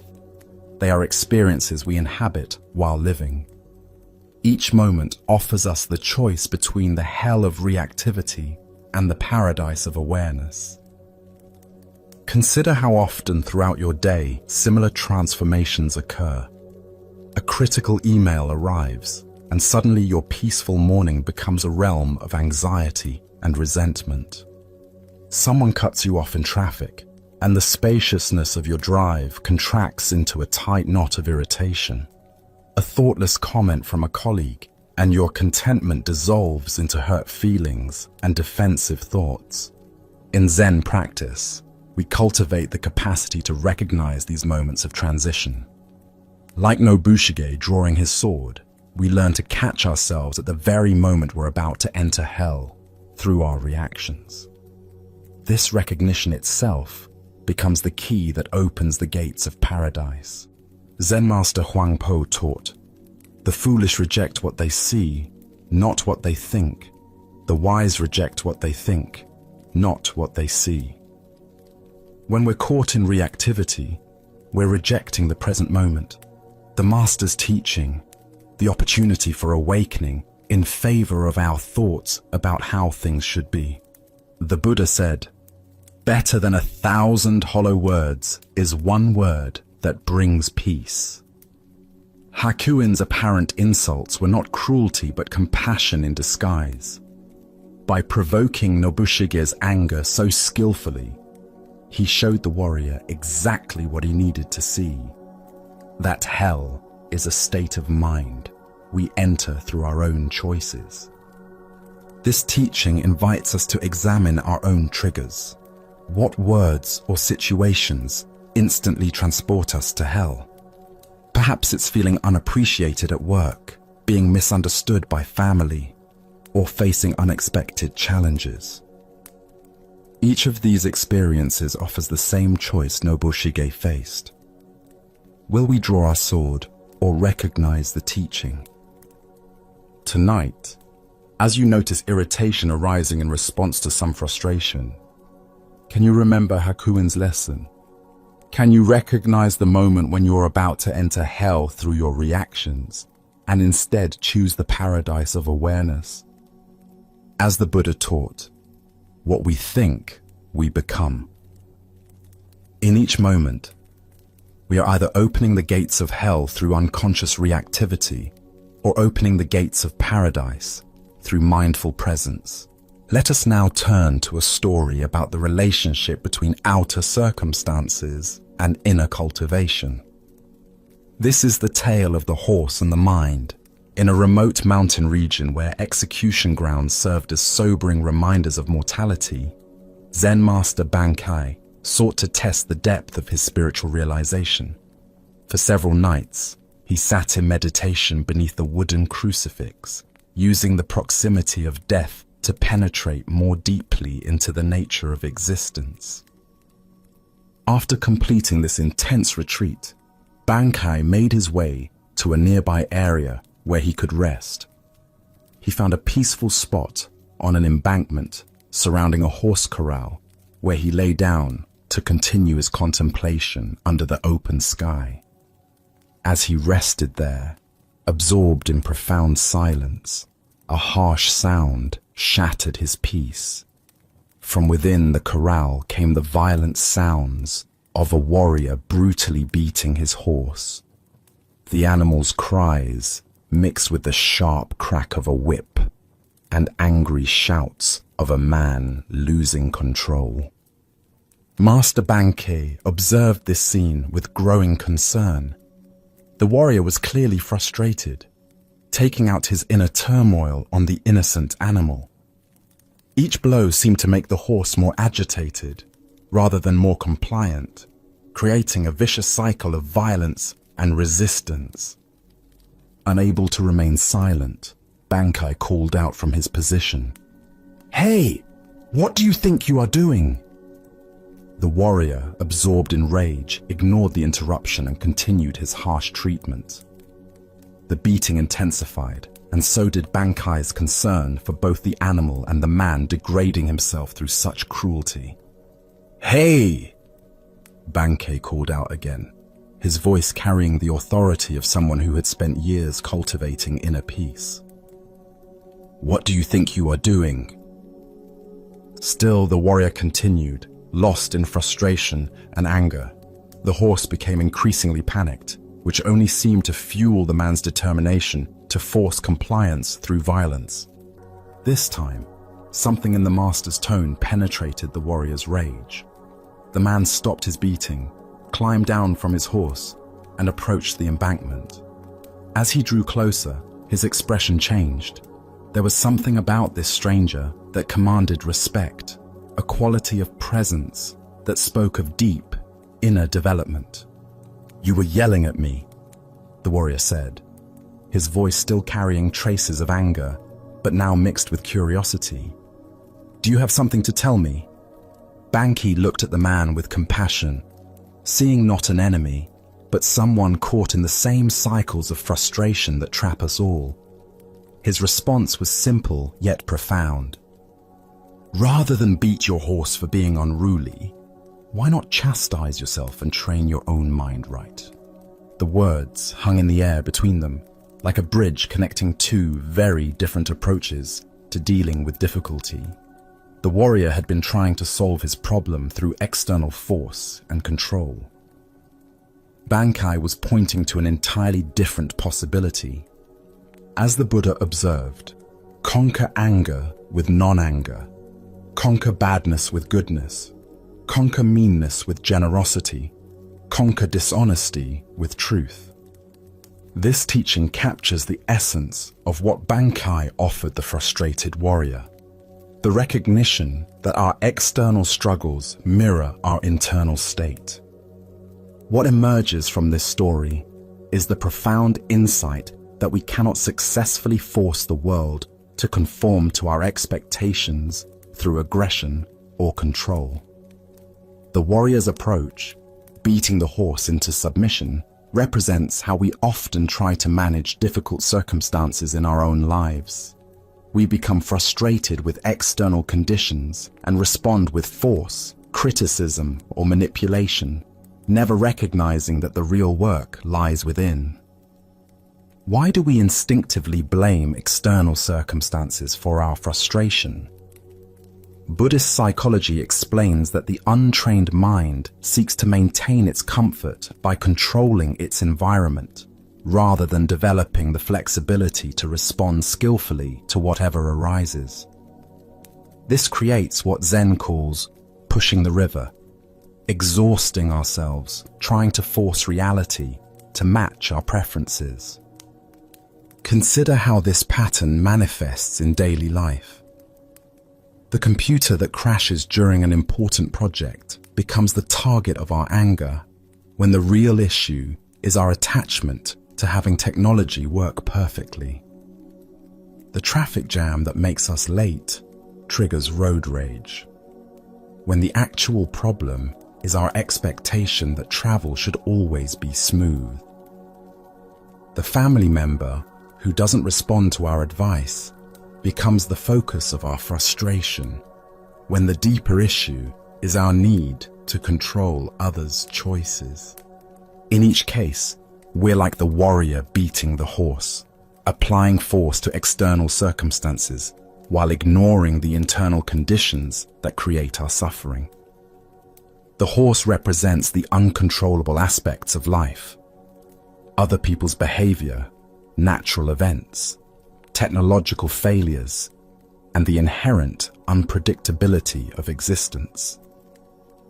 Zen teacher Pema Chodron writes, "You are the sky, everything else is just the weather." This points to the same truth Bankei offered the warrior. Instead of trying to control the weather of external circumstances, we can develop the spacious awareness that remains calm regardless of conditions. The real training involves learning to work with our own minds, rather than trying to force compliance from the world around us. This doesn't mean becoming passive or accepting harmful situations, but rather approaching challenges from a place of inner stability rather than reactive frustration. Buddhist practice offers specific techniques for this internal training. Mindfulness meditation teaches us to observe our reactive patterns without being swept away by them. Loving kindness practice develops compassion for ourselves and others when things don't go as planned. Contemplation of impermanence helps us accept the changeable nature of all conditions. Tonight, as you encounter the inevitable frustrations of daily life, can you remember Bankai's teaching? When you find yourself wanting to beat the horse of difficult circumstances, can you pause and ask, what would it mean to train my own mind instead?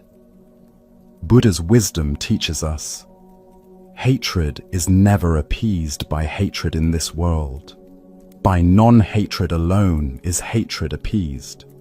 This is a law eternal. The path to peace lies not in conquering external conditions, but in cultivating the inner qualities that remain stable, regardless of what the world presents. Let us continue our journey with a story about maintaining inner balance regardless of external circumstances. This is the teaching of Master Hakuin and the power of, is that so? Master Hakuin lived in a small village where he was deeply respected for his wisdom, compassion, and exemplary character.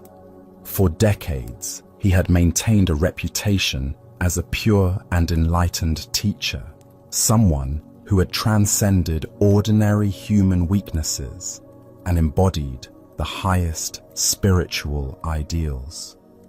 Villagers often brought their problems to him, seeking guidance and inspiration from his teachings and his impeccable way of life. In this same village lived a beautiful young woman whose family was well known and respected. When she became pregnant outside of marriage, her condition caused a scandal that rippled through the tight-knit community. Her parents were furious and demanded to know who was responsible for bringing such shame upon their family. At first, the young woman refused to reveal the father's identity. She was protecting someone she loved, someone whose reputation and future would be destroyed if the truth came out. But as her parents' anger intensified and the pressure became unbearable, she made a desperate decision. In a moment of panic and confusion, she pointed to the one person she thought could weather this storm better than her actual lover, the respected Master Hakuin. When her outraged parents confronted the Zen master with their daughter's accusation, they expected protests of innocence, explanations, or at least some expression of shock at being falsely accused. Instead, Hakuin listened calmly to their angry words and simply replied, "Is that so?"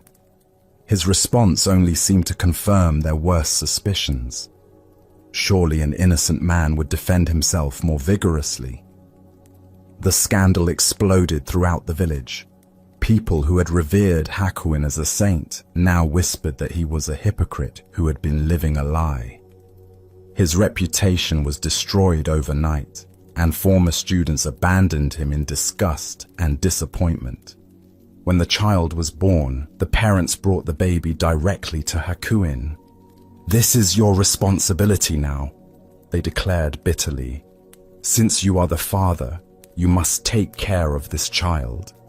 They thrust the infant into his arms and walked away, leaving him to face the consequences of a crime he had never committed. Again, Hakuin simply said, "Is that so?"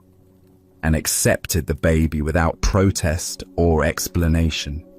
For many months, the former master cared for the child with tender attention. He fed the infant, changed diapers, walked the floors during sleepless nights, and provided all the love and care that any devoted parent would give. Neighbors who had once brought him offerings of food and respect now ignored him or spoke of him with contempt. He had lost his position, his reputation, and his livelihood, but he continued to care for the child with peaceful dedication. Meanwhile, the young woman struggled with the weight of her lie. Watching the revered teacher suffer for her deception while caring lovingly for a child that wasn't his became unbearable. The guilt consumed her until she could no longer live with what she had done. Finally, she confessed the truth to her parents. The real father was a young man in the village whom she had been trying to protect. Her parents were horrified to learn what they had done to an innocent man.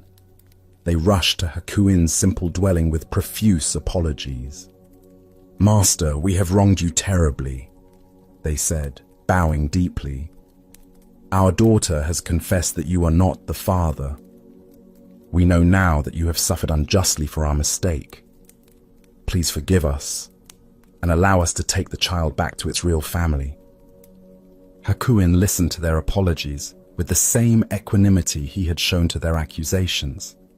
As he gently placed the baby in their arms, he offered the same response he had given throughout the entire ordeal. "Is that so?"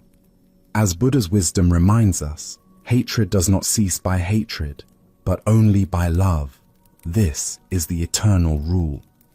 What emerges from this story is the profound power of maintaining inner equilibrium regardless of how others perceive us or what circumstances life presents. Why do we allow external events and other people's opinions to determine our inner state?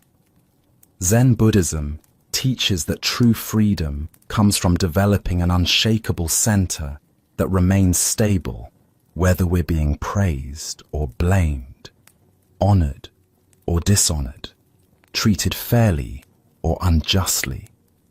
Hakuin's response, "Is that so?" represents a profound spiritual practice. He wasn't being indifferent or passive. He was demonstrating the ultimate non-attachment to reputation, status, and even justice itself. His consistent response showed that his sense of worth and purpose came from within rather than from external validation. Consider how differently most of us would react to false accusations, public humiliation, and complete loss of reputation. The natural human response is to defend ourselves, to fight against injustice, to demand that others see the truth.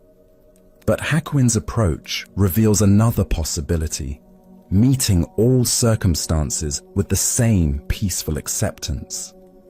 This doesn't mean we should never defend ourselves or that we should passively accept all injustices. Hakuin's teaching is more subtle. He shows us that our inner peace doesn't have to depend on external circumstances being fair or favorable. We can maintain our center regardless of how the world treats us. The Buddha taught, "You will not be punished for your anger, you will be punished by your anger." Hakuin's equanimity protected him from the additional suffering that would have come from resentment, self-pity, or desperate attempts to restore his reputation. While the situation was undoubtedly challenging, he didn't compound the difficulty with emotional resistance. Look deeply at your own reactions to criticism, misunderstanding, or unfair treatment. How much of your suffering comes from the actual events, and how much comes from your mental and emotional responses to those events? Hakuin's example suggests that we have far more control over the second source of suffering than the first. Tonight, as you encounter whatever judgments, misunderstandings, or unfair treatments life may bring, can you remember Master Hakuin's peaceful, "Is that so?" Can you find the space between what happens to you and how you respond, discovering that your inner peace need not be held hostage by external circumstances? Buddha's wisdom teaches us, peace comes from within. Do not seek it without. True spiritual development isn't measured by how well life treats us, but by how gracefully we can meet whatever life brings, maintaining our compassion, dignity, and inner tranquility, regardless of whether the world recognizes our worth or understands our true nature. Now, let us explore a story about the paradoxical nature of spiritual seeing and the limits of conceptual understanding. This is the teaching of 3 strikes and deeper vision. In the mountain monastery, where the 6th patriarch Hui Neng taught, students came from across China to study with the master, whose realization was said to surpass all others of his time. Among these seekers was a brilliant young monk named Shen Hui, known for his sharp intellect and probing questions. Unlike many students who approach the patriarch with humble requests for basic instruction, Shen Hui often challenged the master with sophisticated philosophical inquiries. One afternoon, as golden sunlight streamed through the monastery windows and the air carried the peaceful sounds of monks going about their daily practice, Shen Hui found the 6th patriarch sitting quietly in the main hall. The master's posture was perfectly still, his breathing soft and natural, his expression serene yet alert, the embodiment of meditation in action. Seeing an opportunity to test his understanding against the master's realization, Shen Hui approached with a question that had been forming in his mind during his own meditation practice. The nature of perception during spiritual practice had become a source of great curiosity and confusion for him. "Hi, Master," Shen Hui said, bowing respectfully but speaking with the confidence of someone who believed his question particularly insightful. "When you sit in meditation, do you see or not?" To Shen Hui, this seemed like a perfectly reasonable inquiry into the mechanics of enlightened awareness. Did awakened consciousness involve special kinds of seeing? Did meditation reveal mystical visions or higher perceptions unavailable to ordinary minds? Or did true realization transcend seeing altogether, existing in some pure state beyond sensory experience? What he received in response was completely unexpected. Without warning, the 6th patriarch picked up his wooden teaching stick and struck Shen Hui 3 times in rapid succession, not gently, but with enough force that the blows stung sharply and left the young monk both physically uncomfortable and mentally bewildered. "When I hit you," the patriarch asked with the same calm tone one might use to discuss the weather, "does it hurt or not?" Shen Hui rubbed his smarting shoulders, his mind racing to understand what had just occurred. The question seemed simple enough, yet something about the context made him suspect that a straightforward answer might be inadequate. The physical sensation was undeniable, yet the spiritual implications felt complex. "It both does and does not hurt," he replied carefully, intuiting that the master was pointing towards some paradox beyond ordinary logic. "I both see and do not see," the 6th patriarch responded, his words carrying the weight of direct experience rather than philosophical speculation. But Shen Hui's intellect wasn't satisfied with paradox. He needed to understand the mechanics, to categorize and explain this teaching in terms his conceptual mind could grasp. "How can you both see and not see?" he pressed, genuine confusion evident in his voice. That seems contradictory. Either you see during meditation or you don't. How can both be true simultaneously? The patriarch's response came with the patience of someone who had spent decades helping students move beyond the limitations of dualistic thinking. What I see, he explained with gentle clarity, are the waverings and wanderings of my own mind. What I do not see is the right and wrong and good and bad of other people. This is my seeing and not seeing. With these words, the entire teaching crystallized. The master wasn't speaking about mystical visions or transcendent states, but about the fundamental shift in perception that accompanies genuine spiritual maturity. Ancient Buddhist wisdom tells us, the mind is everything. What you think, you become. This teaching relates profoundly to the patriarch's lesson about the nature of awakened seeing. Why do we become confused when spiritual teachings transcend ordinary logic? Zen Buddhism explains that our conceptual mind operates through dualistic categories, seeing or not seeing, pain or no pain, right or wrong. But enlightened awareness doesn't eliminate these experiences. It transforms our relationship to them. The deeper teaching here shows us what authentic spiritual perception actually involves. The patriarch sees his own mental processes clearly, the arising and passing of thoughts, emotions, and reactions. This isn't a mystical power, but the natural result of sustained mindfulness practice. He observes the waverings and wanderings of consciousness without being lost in them. Simultaneously, he doesn't see in the judgmental sense, imposing categories of right and wrong, good and bad onto others' behavior. This non-seeing isn't ignorance, but wisdom, recognizing that such judgments often say more about the observer than the observed. Look deeply at your own patterns of perception. How much of what you think you see in others actually reflects your own mental projections? When someone irritates you, are you seeing their actual behavior clearly? Or are you seeing your own triggers and reactions? When someone impresses you, are you recognizing their genuine qualities? Or are you seeing your own desires for approval or achievement? This ancient wisdom illuminates the difference between reactive perception and clear seeing.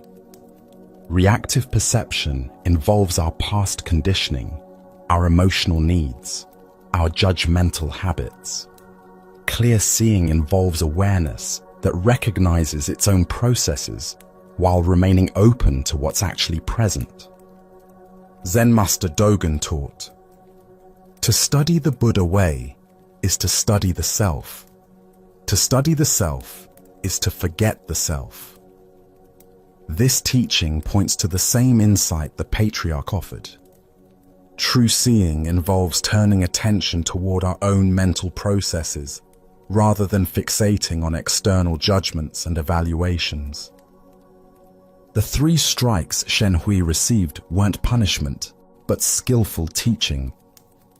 Physical pain that both does and does not hurt points toward the mystery of conscious experience itself. Pain arises in awareness, is felt fully, yet doesn't define or limit the awareness that experiences it. Similarly, thoughts and emotions arise in consciousness without contaminating its essential clarity. Consider how this teaching might transform your daily experience.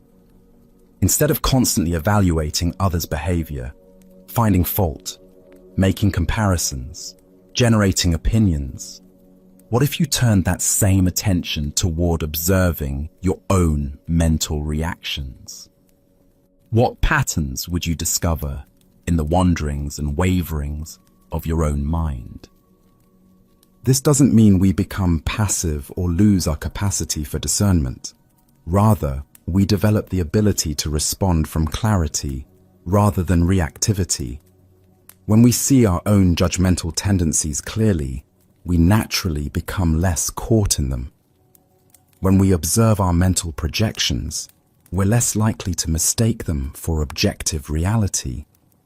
In Zen practice, we cultivate what's called mirror mind, awareness that reflects whatever arises without being stained or changed by it.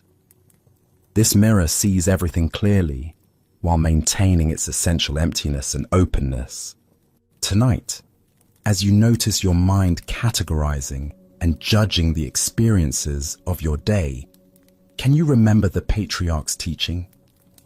Can you turn your attention toward the seer rather than constantly evaluating what is seen? Can you discover the freedom that comes from seeing your own mental processes without being enslaved by them? Buddha spoke of this when he said, "You yourself, as much as anybody in the entire universe, deserve your love and affection."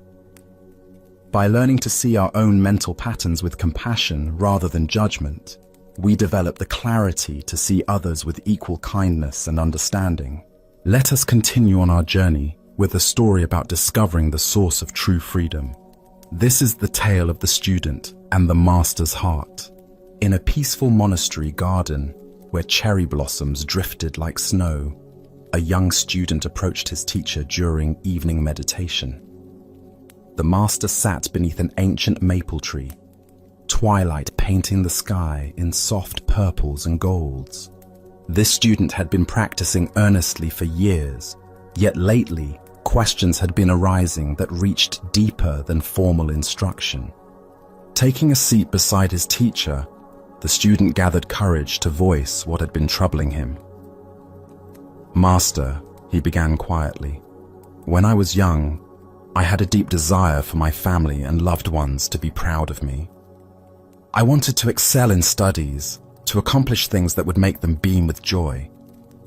Were you ever the same way?" The master turned his gentle gaze toward the student, seeing in the young man's eyes the same earnest longing that had once driven his own seeking. After contemplative silence, he replied simply, "Yes, I was very much the same." The student felt relief at this admission. "Why did you desire their pride so intensely?" he asked. "What was driving that need for approval?" The master smiled with tender recognition.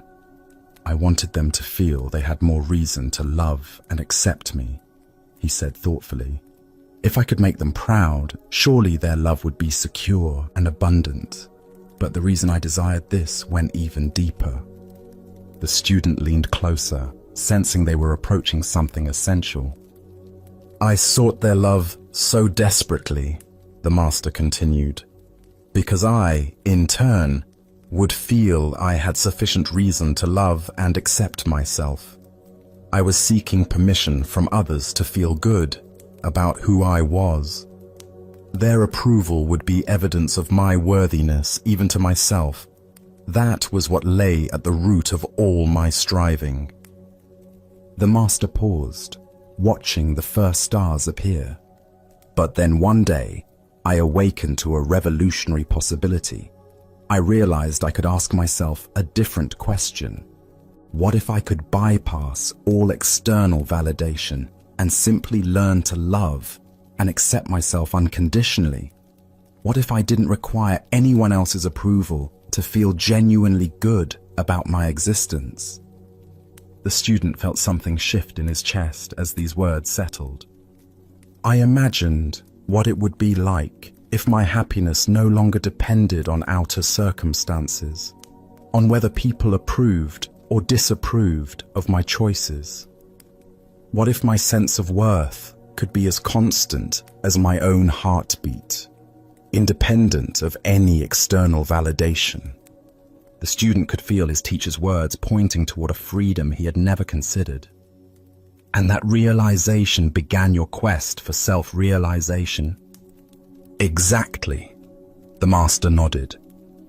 That was when my true spiritual journey began, not with seeking something outside myself, but with discovering what was already complete within. After contemplative silence, the student asked, "And did you never again desire their pride? Did that longing completely disappear?" The master chuckled softly. "Oh, my ego certainly continued to desire approval. Conditioned patterns don't vanish overnight, but something fundamental had shifted in my relationship to those desires. I no longer completely identified with my ego as I had before." He gestured toward the darkening garden, where fireflies had begun their dance. I learned to see those approval-seeking thoughts as passing phenomena, like these fireflies appearing and disappearing. I could observe them with interest and compassion, but I no longer gave them power to determine my worth. "So you still cared what others thought?" the student asked. "I respected their opinions and honored their perspectives," the master replied. "But I no longer gave them so much weight. Their approval became like weather, sometimes pleasant, sometimes not, but no longer the determining factor in whether I felt at peace with myself." The master's face radiated quiet joy, and never had I felt so free as when I finally released myself in this way. It was like discovering I had been carrying invisible chains for decades, and suddenly they fell away. The love I had been seeking outside was revealed to have been within me all along.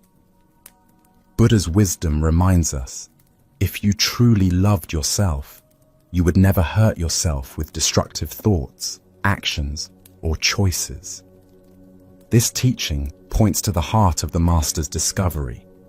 Most suffering stems from the mistaken belief that we must earn the right to love ourselves through external achievements or approval. Here, we discover one of the most revolutionary insights available. Self-love is not a reward to be earned, but our natural birthright to be claimed.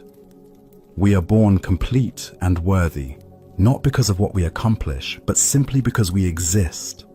Why do we find unconditional self-love so difficult?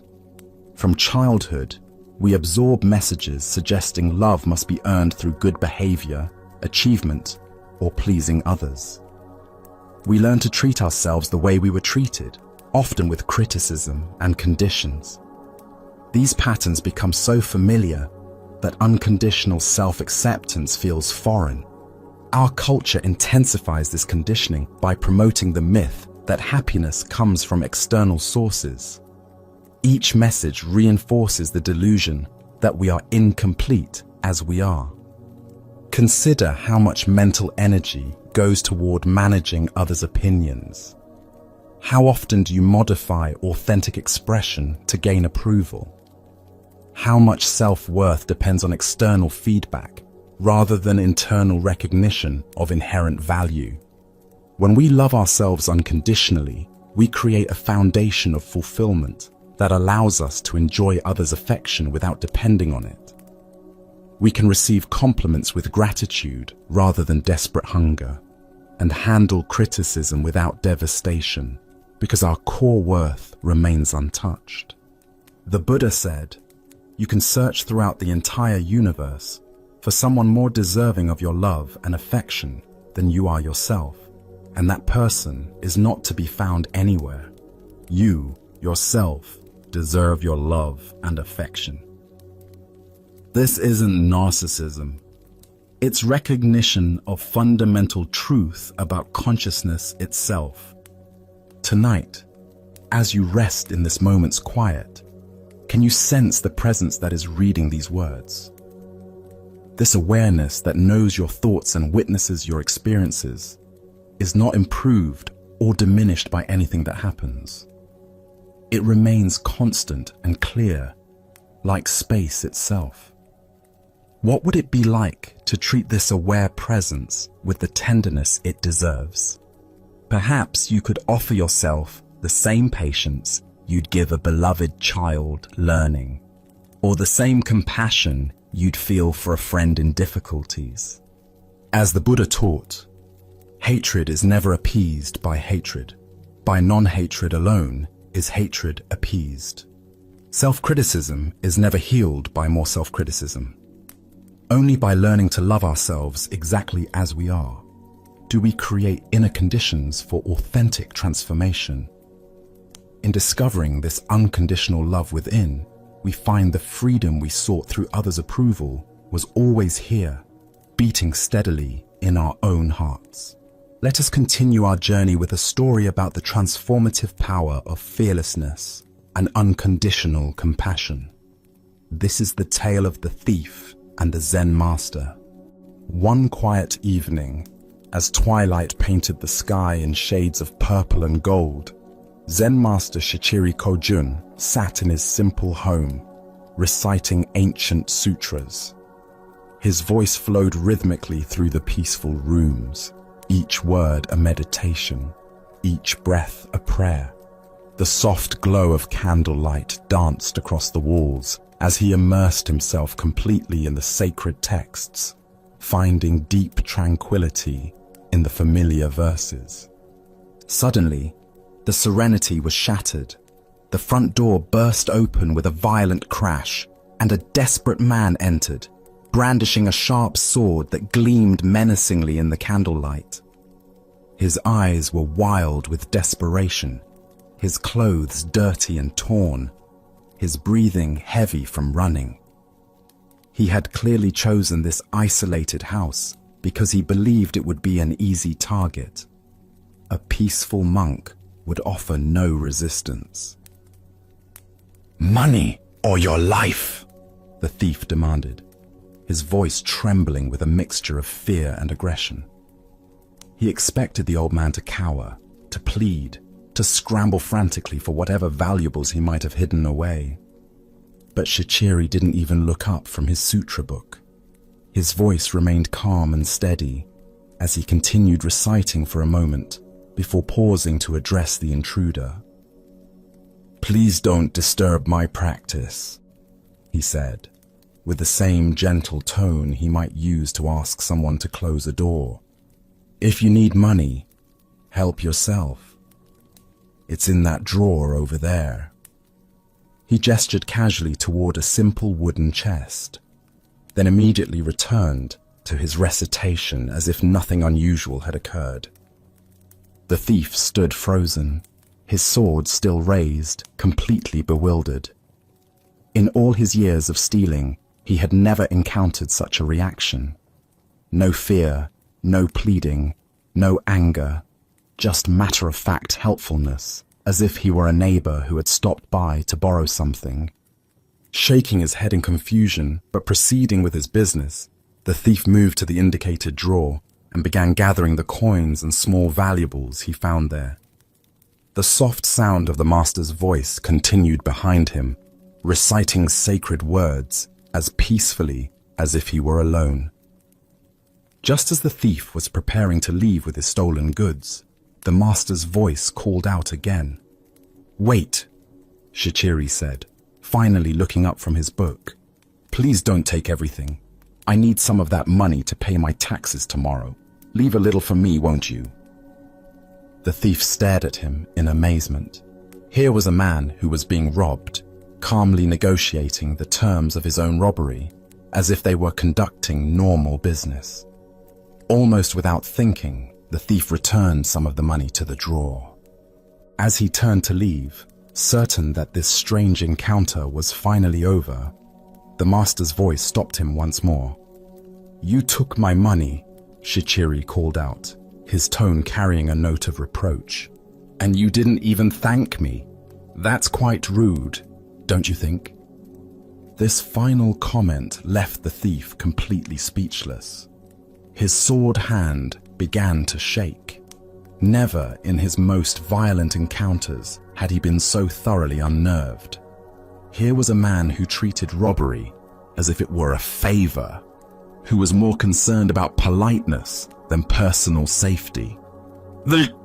Thank you," the thief stammered, and then fled into the night as quickly as his legs would carry him. Later, when the thief was caught and confessed to numerous crimes, including the incident at Shichiri's house, the master was called as a witness. The court officials expected him to demand justice, to describe the terror and violation he had experienced.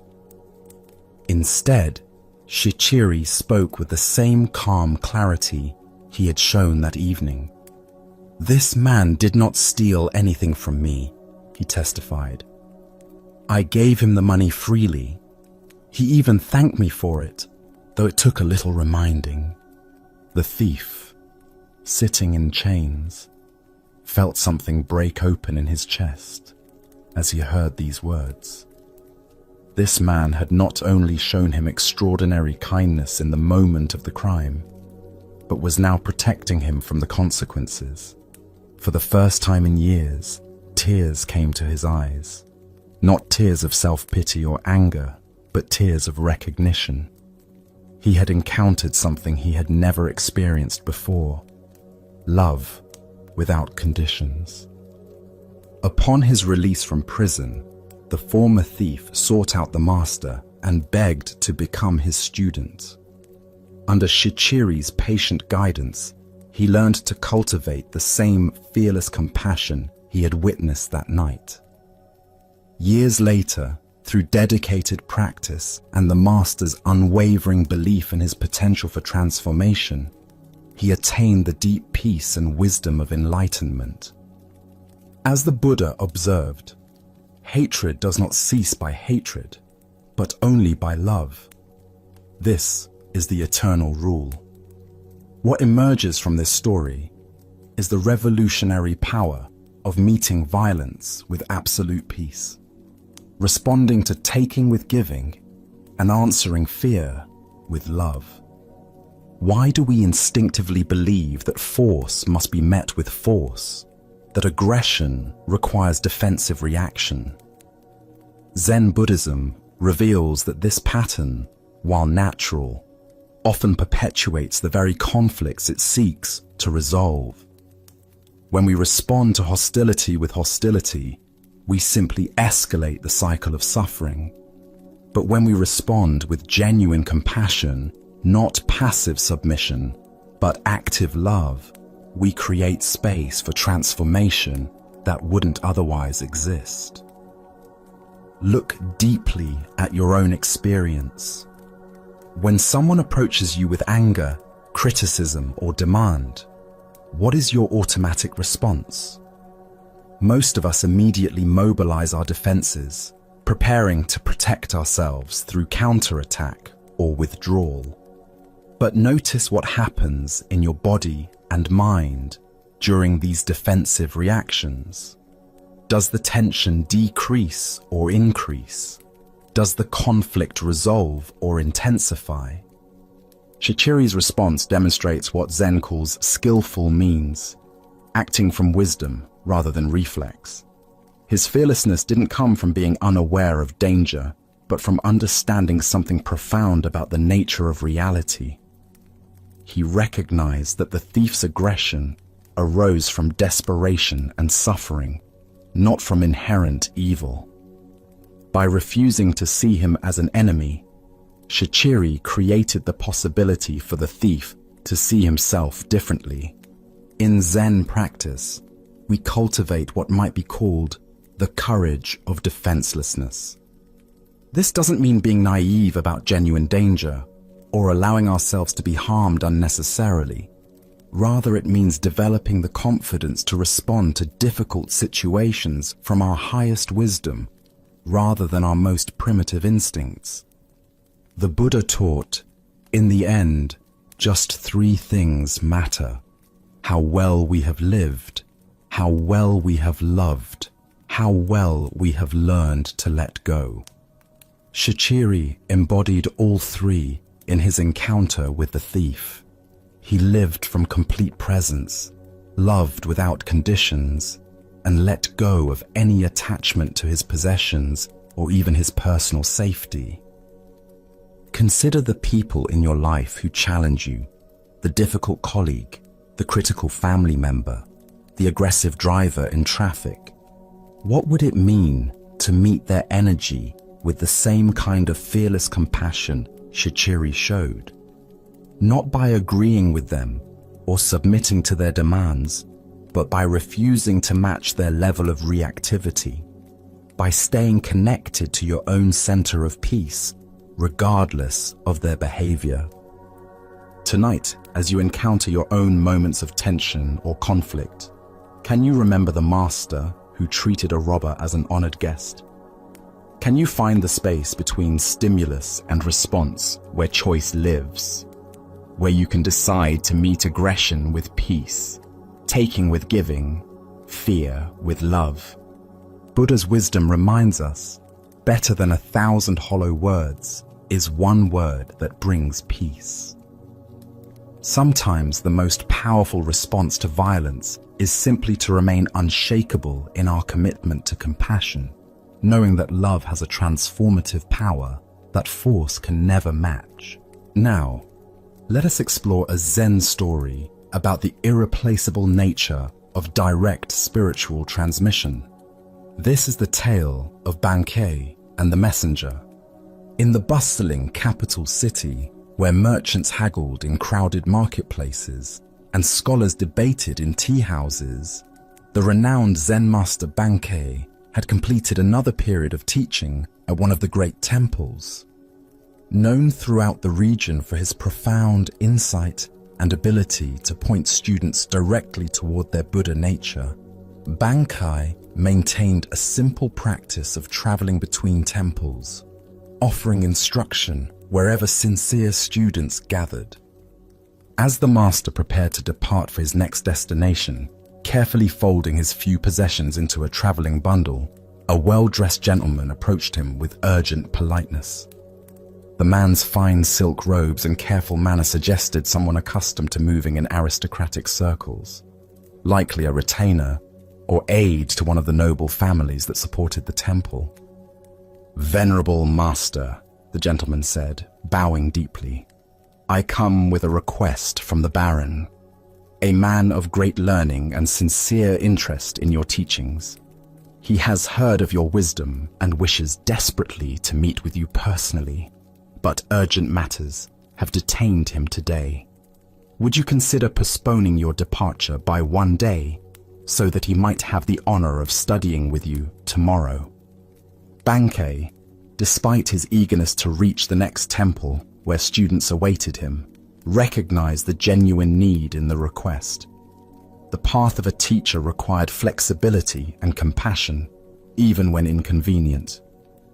"Of course," he replied simply, "I shall remain 1 more day." The master unpacked his bundle and settled back into the temple quarters, spending the evening in quiet meditation and preparation for what he anticipated would be a meaningful encounter with a sincere seeker. He had met many nobles over the years who approached Zen with genuine humility despite their worldly status, and he looked forward to offering whatever guidance might be helpful. The next morning arrived with clear skies and the sound of temple bells calling the community to meditation. Bankei waited in his designated meeting room as the appointed time approached. But instead of the Baron himself, the same well-dressed gentleman appeared again, this time with obvious embarrassment written across his features. "Master," the man began, his voice heavy with apology, "I bring regrettable news. The Baron was called away on urgent business that could not be delayed, matters of state that demanded his immediate attention. However, he has not forgotten his desire for your teaching. He has asked me to serve as his representative, to receive your instruction on his behalf, and carry your wisdom back to him faithfully." The gentleman paused, clearly hoping this arrangement would prove acceptable. "The Baron's specific question concerns the nature of mind itself. He wishes to understand, what is the true nature of consciousness, and how can one realize it directly? If you would share your teaching on this matter, I promise to convey every word exactly as you speak it. Bankai listened to this request with gentle attention, his expression remaining calm and compassionate. When the gentleman finished speaking, the master sat quietly for a moment, as if considering not just the question, but the entire situation, the absent seeker, the well-intentioned messenger, and the profound impossibility of what was being asked. Finally, Bankai spoke with characteristic simplicity and directness. This matter of Zen is difficult to convey even through direct question and answer, between teacher and student meeting face to face. It becomes all the more difficult, indeed impossible, to transmit through a messenger, no matter how sincere or capable that messenger might be. Having delivered this response, the master said nothing more. He simply sat in silence, embodying the very teaching he had just articulated. The gentleman waited, perhaps expecting elaboration or alternative suggestions, but none came. Eventually, finding himself speechless and somewhat confused, the gentleman bowed politely and withdrew from the temple. The Buddha once said, "Be a lamp unto yourself." This profound truth reveals itself in Bankai's gentle but firm refusal to reduce Zen wisdom to a message that could be carried by proxy. Spiritual awakening cannot be transmitted second-hand because it is not information, but transformation. Why do we often approach spiritual learning as if it were academic knowledge that can be collected and conveyed through intermediaries? Zen Buddhism teaches that awakening is not a concept to be understood, but a reality to be directly experienced. Like the taste of water to someone who is thirsty, it cannot be adequately described. It must be experienced firsthand. The Baron's question about the nature of consciousness reveals our typical approach to spiritual inquiry. We want to understand awareness intellectually, to grasp it conceptually, to possess it as knowledge. But consciousness cannot be made into an object of study because it is the very subject doing the studying. It's like trying to see your own eyes without a mirror. The seeing itself is what you are trying to see. Consider how often throughout your day you might approach spiritual wisdom as information to be collected, rather than truth to be embodied. We read books about meditation instead of meditating. We study descriptions of enlightenment instead of investigating our present experience. We seek answers about the nature of mind instead of directly examining what we call mind right now. Zen Master Dogen taught, "To study the Buddha way is to study the self. To study the self is to forget the self." This paradox points to the heart of why spiritual transmission requires direct engagement. The self that wants to understand Buddhism intellectually is the very construction that must be seen through. This seeing through happens not through accumulating knowledge, but through intimate investigation of immediate experience. The messenger in the story represents our own tendency to approach awakening indirectly. We want to understand consciousness from a safe distance, maintaining the illusion that we are separate observers studying an object called awareness. But awareness is what we are, not what we have. It cannot be possessed, understood, or transmitted because we are expressions of it. Bankai's silence after his brief explanation was itself a teaching. In Zen, silence often conveys what words cannot. The gaps between thoughts, the space between breaths, the awareness in which all experiences arise. These cannot be captured in language, but can be directly recognized when we stop trying to grasp them conceptually. This doesn't mean spiritual teaching is impossible or that teachers serve no purpose. Rather, it means that authentic teaching points students toward their own direct experience, rather than providing second-hand descriptions of someone else's realization. The teacher's role is not to deliver enlightenment, but to create conditions where students might recognize what they already are. Tonight, as you experience the simple fact of being conscious, aware of these words, aware of your body, aware of the space in which thoughts and sensations appear, can you investigate this awareness directly rather than through concepts? Can you be present to your experience rather than trying to understand it through someone else's descriptions? As the Buddha taught, work out your own salvation with diligence. The path to freedom cannot be walked by proxy.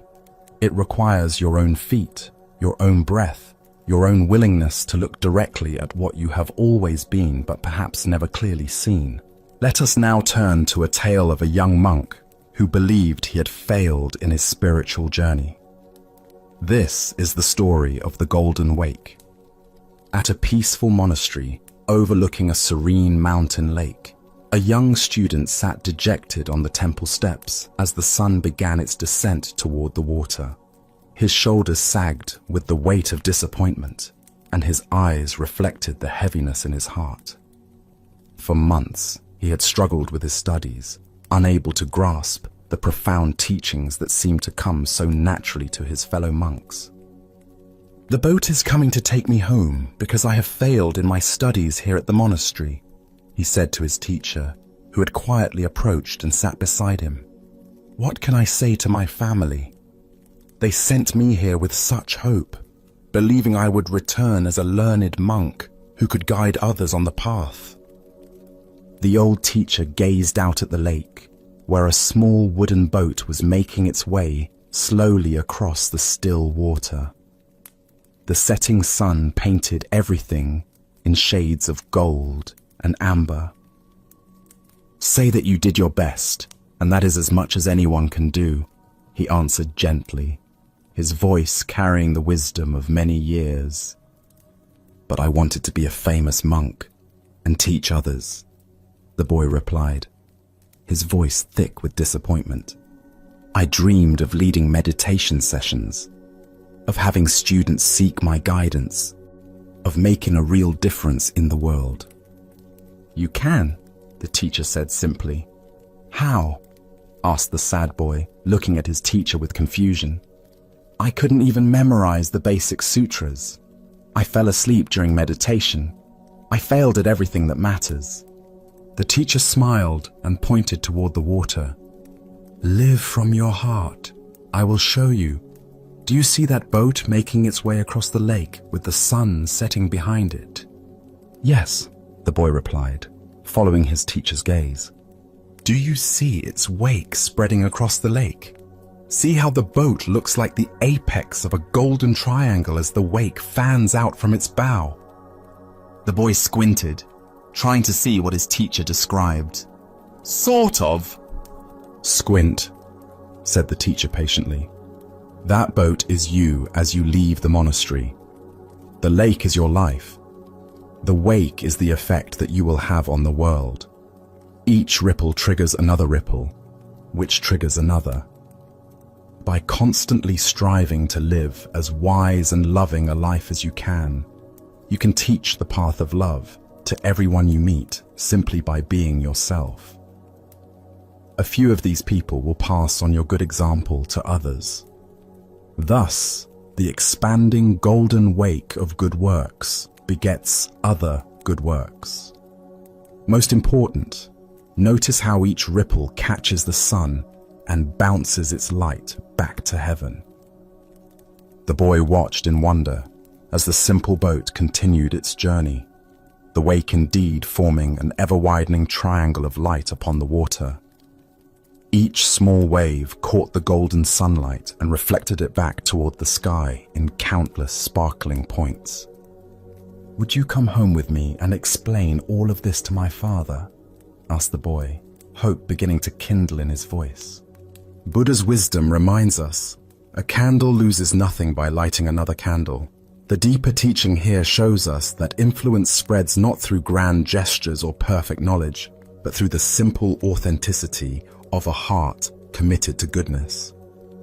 Why do we believe that only formal credentials or recognized achievements qualify us to make a meaningful impact? Zen Buddhism points to our attachment to external validation and our misunderstanding of how wisdom actually transmits from person to person. We imagine that teaching requires a podium, a title, or a certificate, when in reality, the most profound lessons are shared through the quality of our presence and the integrity of our actions. Consider how often throughout your day you encounter people who touch your life not through their expertise, but through their kindness, their patience, or their simple human warmth. The grocery store clerk who greets you with genuine care, the stranger who offers directions with a smile, the friend who listens without judgment. These people create ripples that extend far beyond their awareness. In Zen practice, we cultivate what might be called unconscious teaching. This is the natural transmission that occurs when we align our actions with our deepest values. Like the boat on the lake, we may not see our wake, but it spreads inevitably behind us, touching shores we never knew existed. The Buddha said, "Thousands of candles can be lighted from a single candle, and the life of the candle will not be shortened." Happiness never decreases by being shared. Each moment of authentic living becomes a teaching. Each act of compassion creates ripples. Each choice to respond with wisdom rather than reactivity sends light back toward heaven. Tonight, as you reflect on your own journey, can you see the golden wake you're already creating? Perhaps it's in the patience you show a difficult family member, the encouragement you offer a struggling colleague, or the simple presence you bring to everyday encounters. The light you reflect may be illuminating paths you've never imagined. Let us now turn to a story about the deceptive nature of appearances and the masks we wear in seeking acceptance. This is the tale of the hungry abbot and the generous robe. In a bustling merchant quarter of an ancient Chinese city, where silk traders and wealthy families built elaborate houses behind high walls, there lived a man whose prosperity was known throughout the region. His mansion boasted carved jade doorways, courtyards filled with exotic birds, and servants who attended to every detail of daily life. This man took great pride in his position and was particular about maintaining his reputation among other prominent citizens.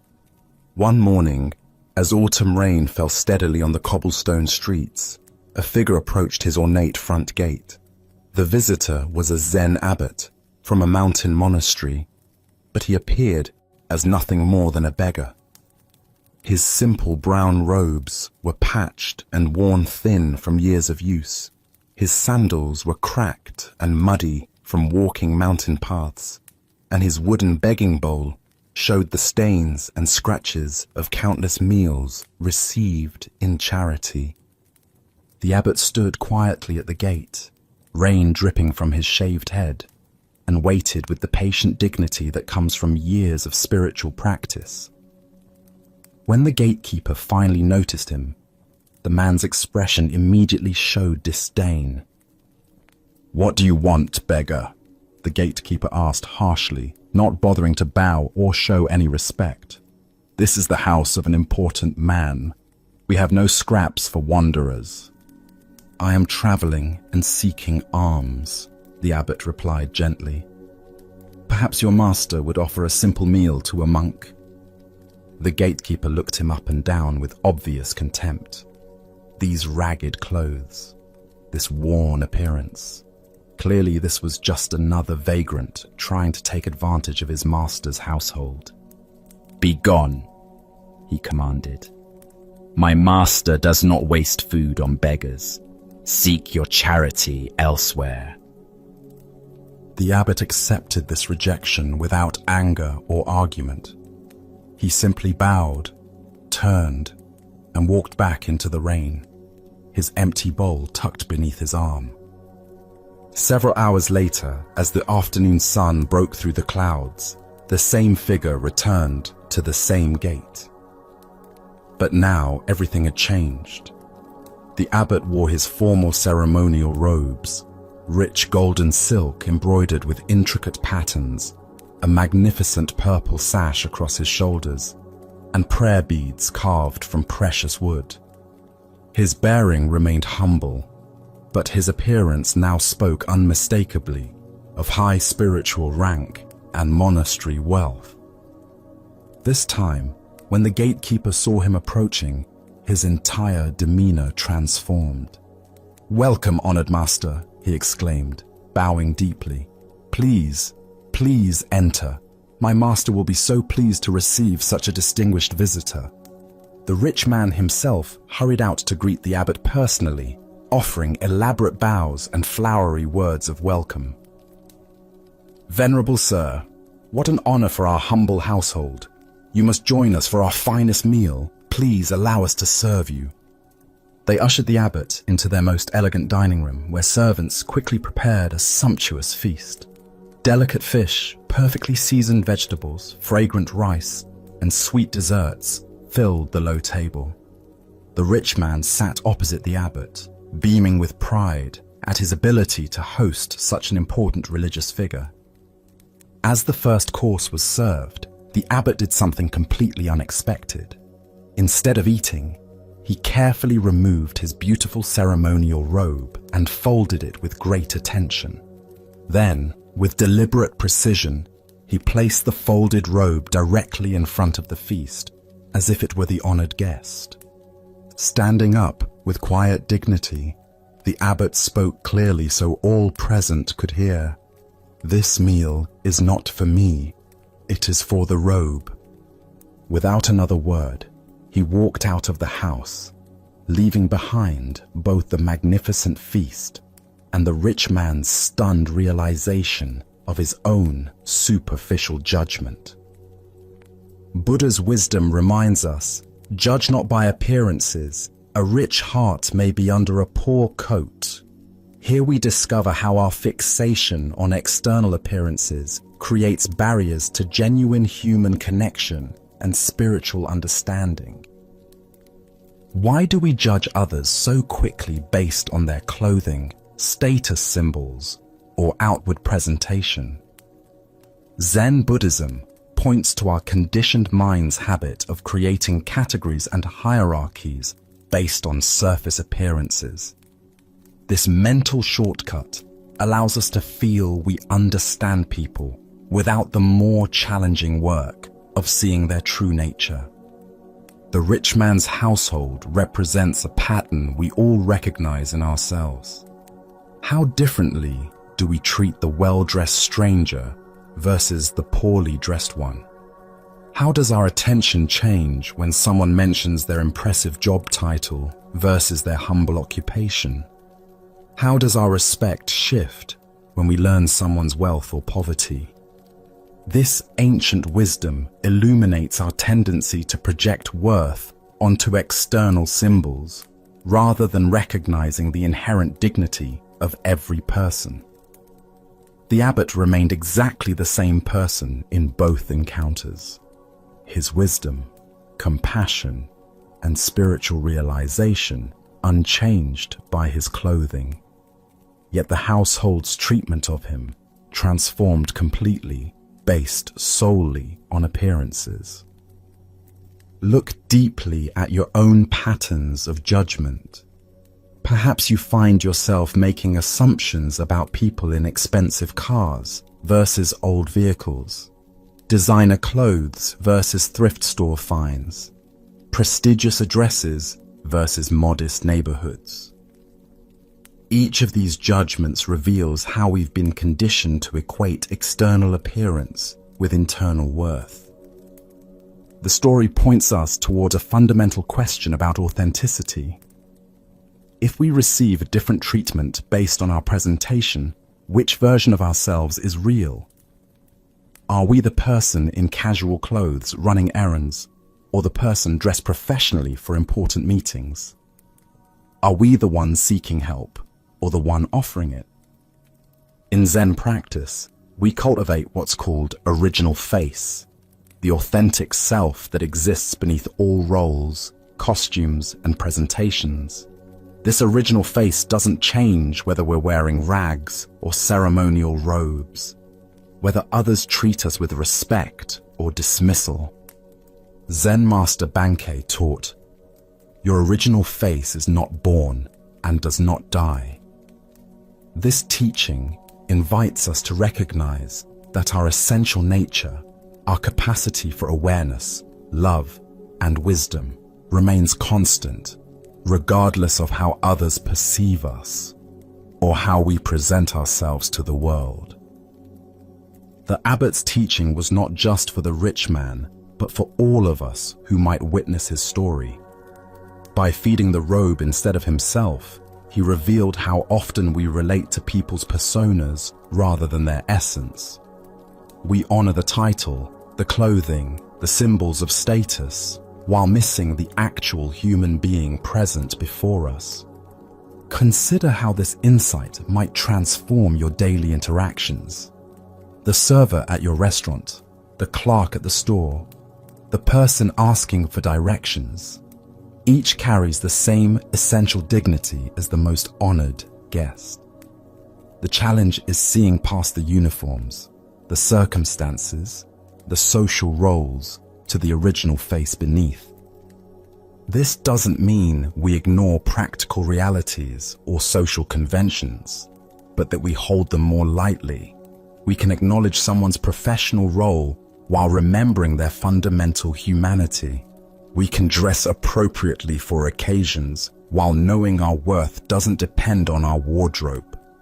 Tonight, as you consider the various roles and presentations you inhabit throughout the day, can you sense the unchanging awareness that witnesses all these temporary costumes?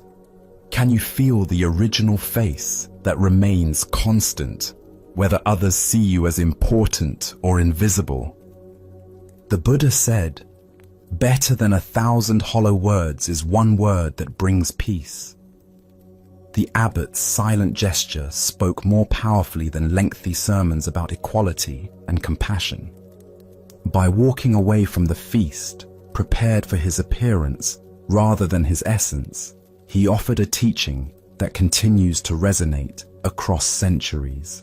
Let us now turn to a tale about the courage to trust life's current. This is the story of the Crystal River. In the depths of a great crystal river, where water flowed clear as mountain air, there lived an entire village of small creatures. The river's current moved above them like a gentle breath, carrying the wisdom of countless springs and distant seas. Young and old, rich and poor, all made their home along the sandy bottom, each creature grasping tightly to stones, branches, and roots. For generations, clinging had been their way of survival.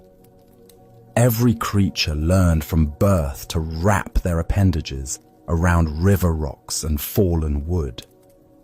"Hold on," the elders would say. "The current is dangerous. It will sweep you away to places unknown. Safety lies in staying exactly where you are." But one small creature grew weary of this endless grasping. Day after day, he watched the current flow overhead, seeing how it moved with such purpose and grace. While his neighbors complained about the effort required to maintain their grip, he found himself wondering what it might feel like to trust that flowing water. "I am tired of clinging," he announced one morning. "Though I cannot see where it leads, I trust that the current knows its destination. I shall let go and allow it to carry me where it will, for I fear that if I continue clinging, I shall die of boredom before I ever truly live." The other creatures gasped in horror. "Fool!" they cried. "Let go, and that current will tumble you mercilessly across the rocks below. You will be battered and broken, dying far more quickly than any boredom could kill you." But the small creature had made his decision. Taking one last look at his neighbors, he released his grip on the familiar stone. Immediately, the current seized him, and just as the others had predicted, he was tumbled and tossed across the rocky bottom. His small body struck stone after stone, each impact bringing pain he had never experienced while safely clinging. Yet something remarkable began to happen. As the creature continued to surrender to the current's power, refusing to grab for new anchors despite his pain, the water gradually lifted him higher from the dangerous bottom. The tumbling ceased. The rocks could no longer reach him. Now he flowed with the current itself, no longer fighting its direction, but becoming one with its movement. As he traveled downstream, creatures in distant parts witnessed something they had never seen. Here was one of their own kind, yet he appeared to be flying through the water, moving with the elegant power of the current itself. "See a miracle!" they called out. "A creature like ourselves, yet he soars. Surely he is the Messiah, come to save us all." The flowing creature heard their cries and felt compassion for their misunderstanding. "I am no more Messiah than any of you," he called back. "The river delights in lifting us all free, if only we dare to let go. Our true work is not clinging to the bottom, but embracing this voyage, this grand adventure of trust and flow." But the creatures only cried louder, "Savior! Savior!" Even as they spoke, they tightened their grips on rocks and roots. They watched until he disappeared around a bend, then began weaving legends about the miraculous savior who had briefly graced their village. Buddha's wisdom reminds us, you only lose what you cling to. This ancient teaching illuminates the profound paradox at the heart of human experience. We spend our lives grasping for security and control, believing that our safety depends on holding tight to familiar circumstances. Yet in this very grasping, we create the suffering we seek to avoid. Why do we cling so desperately when the current offers to carry us toward unknown adventures? Zen Buddhism reveals that from early childhood, we learn the known is safe and the unknown dangerous. This conditioning becomes a spiritual obstacle when it prevents growth beyond familiar limitations. We also suffer from the illusion of control, believing that by grasping circumstances, relationships, and identities, we can stop the natural flow of change. This creates enormous tension because it puts us in opposition to reality itself. Life is constant movement, and when we resist this truth, we exhaust ourselves fighting currents far more powerful than our individual will. Consider the areas of your life where you find yourself clinging. Perhaps it's a relationship that has outgrown its original form, a career that no longer brings joy, or an image of yourself that now constrains your growth. The current of change will flow whether we resist it or not. Our choice is whether to exhaust ourselves in futile opposition or discover the grace available in conscious surrender. The Buddha said, "Nothing is permanent except change." Water doesn't fight the mountainside. It finds the natural pathway down. When we learn to move with life's current rather than against it, we discover effortless effectiveness that rigid resistance can never achieve. Tonight, as you rest in this moment's stillness, what might you be ready to release? Perhaps it's a worry about tomorrow's challenges, a resentment from yesterday's disappointments, or a way of defining yourself that has grown too small? Can you feel into the current of this moment's aliveness and trust its direction? As the Buddha taught, let go of what has passed. Let go of what may come. Let go of what is happening now. Relax right now and rest. In this trust, we discover that the current we feared would destroy us is actually the very force that can carry us home to our true nature. Now let us explore a story about the power of belief and the destiny we create through faith itself. This is the tale of the general and the coin that revealed truth. A Japanese general faced an impossible situation. His army was greatly outnumbered by enemy forces. The terrain favored his opponents, and by every conventional measure of military strategy, the coming battle should result in devastating defeat. Yet something deep within him remained convinced that victory was possible. Perhaps it was intuition, perhaps it was desperate hope, but he felt certain that his cause was just, and his troops, though fewer in number, possessed a fighting spirit that could overcome the odds. The problem was his soldiers. They could count as well as he could, and they had eyes to see the massive force arrayed against them. Fear rippled through their ranks like a contagion. Doubt clouded their faces. Whispered conversations filled with pessimism spread through the camp, and the general could sense that their morale was crumbling before the battle had even begun. He knew that an army convinced of its own defeat would indeed be defeated, regardless of any other factors. Technical skill, superior weapons, even numerical advantage means nothing when soldiers have already surrendered in their hearts. But an army that truly believed in its victory could accomplish seemingly impossible things through the sheer force of that conviction. On the morning of the battle, as they marched toward their destiny, the general led his troops to a small religious shrine that stood beside the road. This was a place where countless warriors had stopped over the centuries to pray before facing uncertain fate. The general gathered his men around him and led them in earnest prayer, asking for divine blessing and protection in the coming fight. When the prayers were finished, the general reached into his pocket and withdrew a simple coin. He held it high so that every soldier could see it clearly. "My brothers," he called out, his voice carrying across the assembled ranks, "we have prayed, and now we will let heaven itself reveal our destiny. I will toss this coin into the air. If it lands heads, we are fated to win this battle. If it lands tails, we are destined to lose. Let us discover what the gods have decided for us."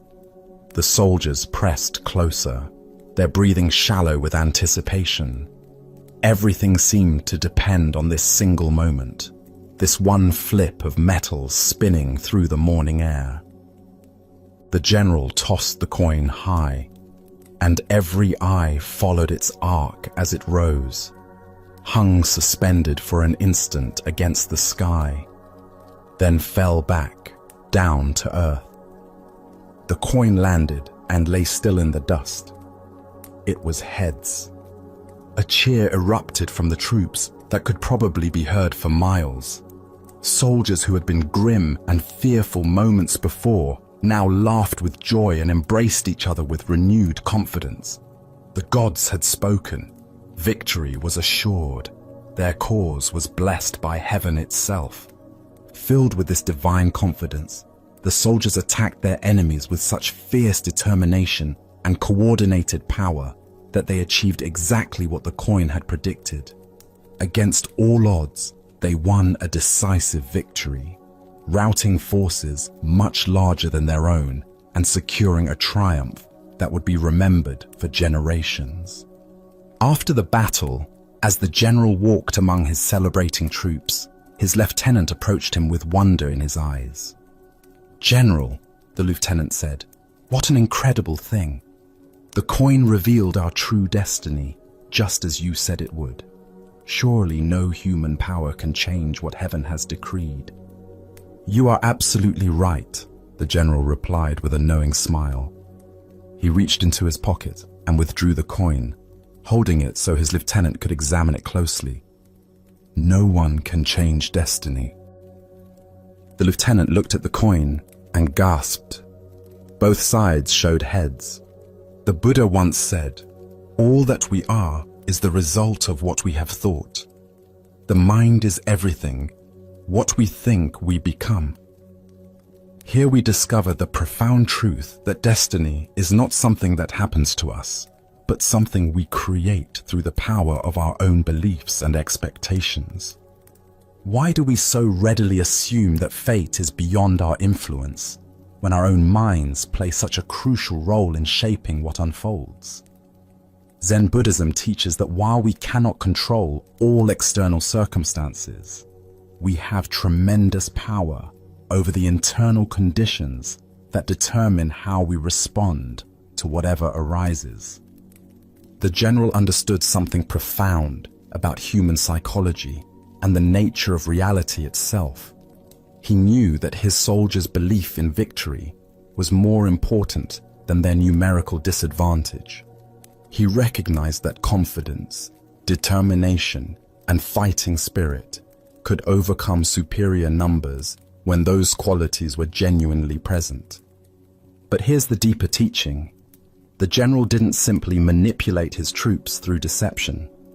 He created the conditions that allowed their natural courage and strength to emerge. The soldiers possessed the ability to fight brilliantly all along. They simply needed to believe in themselves and their cause. Consider your own relationship with destiny and possibility. How often do you assume that outcomes are predetermined, that success or failure is beyond your influence? The general's two-headed coin represents the power we all possess to tip the scales in favor of positive outcomes through the quality of our engagement with life. This doesn't mean we can control everything through positive thinking, or that believing in something makes it automatically true. The soldiers still had to fight the battle. They still had to demonstrate actual skill and courage. But their belief in victory created the psychological conditions that allowed their best qualities to manifest.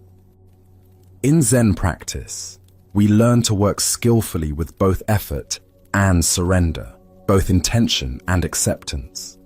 We recognize that while we cannot dictate specific outcomes, we can profoundly influence the energy and attention we bring to any situation. This quality of engagement often determines whether we experience success or failure, regardless of external circumstances. Zen Master Huang Po taught, "The foolish reject what they see, not what they think. The wise reject what they think, not what they see." The general was wise enough to see that his soldiers' thoughts about the battle were more influential than their thoughts about their numerical disadvantage. He worked with the reality of psychology rather than fighting against it. Look deeply at the various challenges and opportunities in your own life.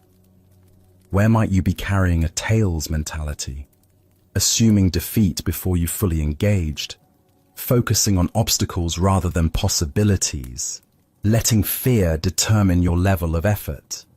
And where might you need to create your own two-headed coin, a practice or perspective that consistently orients you toward positive engagement, regardless of circumstances? The Buddha taught, "We are what we think. All that we are arises with our thoughts. With our thoughts, we make the world." This isn't magical thinking, but recognition of the creative power of consciousness itself. When we approach situations with genuine confidence, clarity, and commitment, we often discover capabilities we didn't know we possessed. Tonight, as you consider the battles you're facing and the outcomes you're hoping for, can you find your own version of the general's wisdom?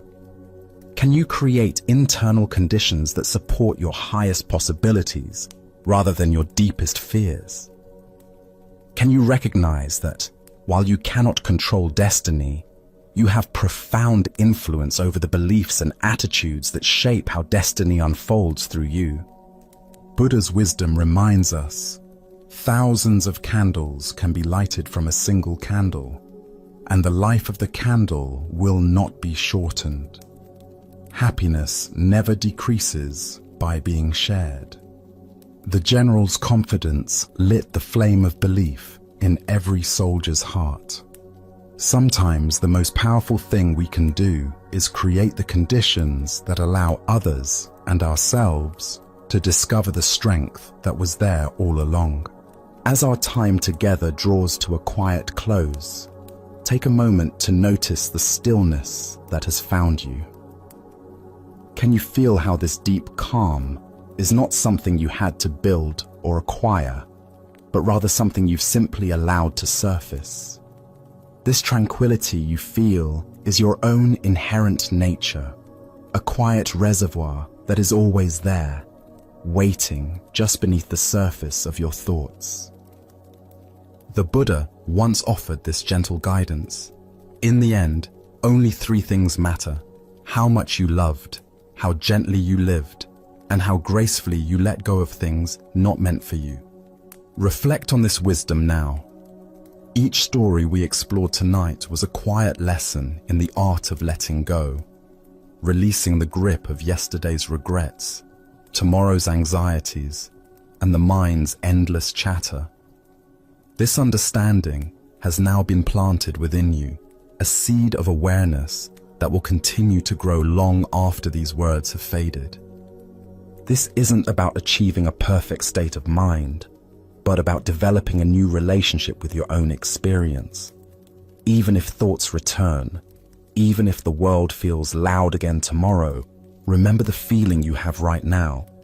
The lessons from these ancient masters have shown you a path back to this quiet center, a way of being that is always accessible. The peace you've touched is not a fleeting visitor. It is a permanent resident of your own awareness. As you prepare for deep and restorative sleep, know that the true teaching was not in the stories themselves, but in the quiet space they opened within you. It is in this inner stillness that clarity is found, and the body and mind can truly heal. Carry this feeling of gentle release with you as you drift off. Let it be the foundation for your rest and the quiet strength that greets you in the morning. Thank you for joining us on this journey at Sleepy Monk. Sleep well.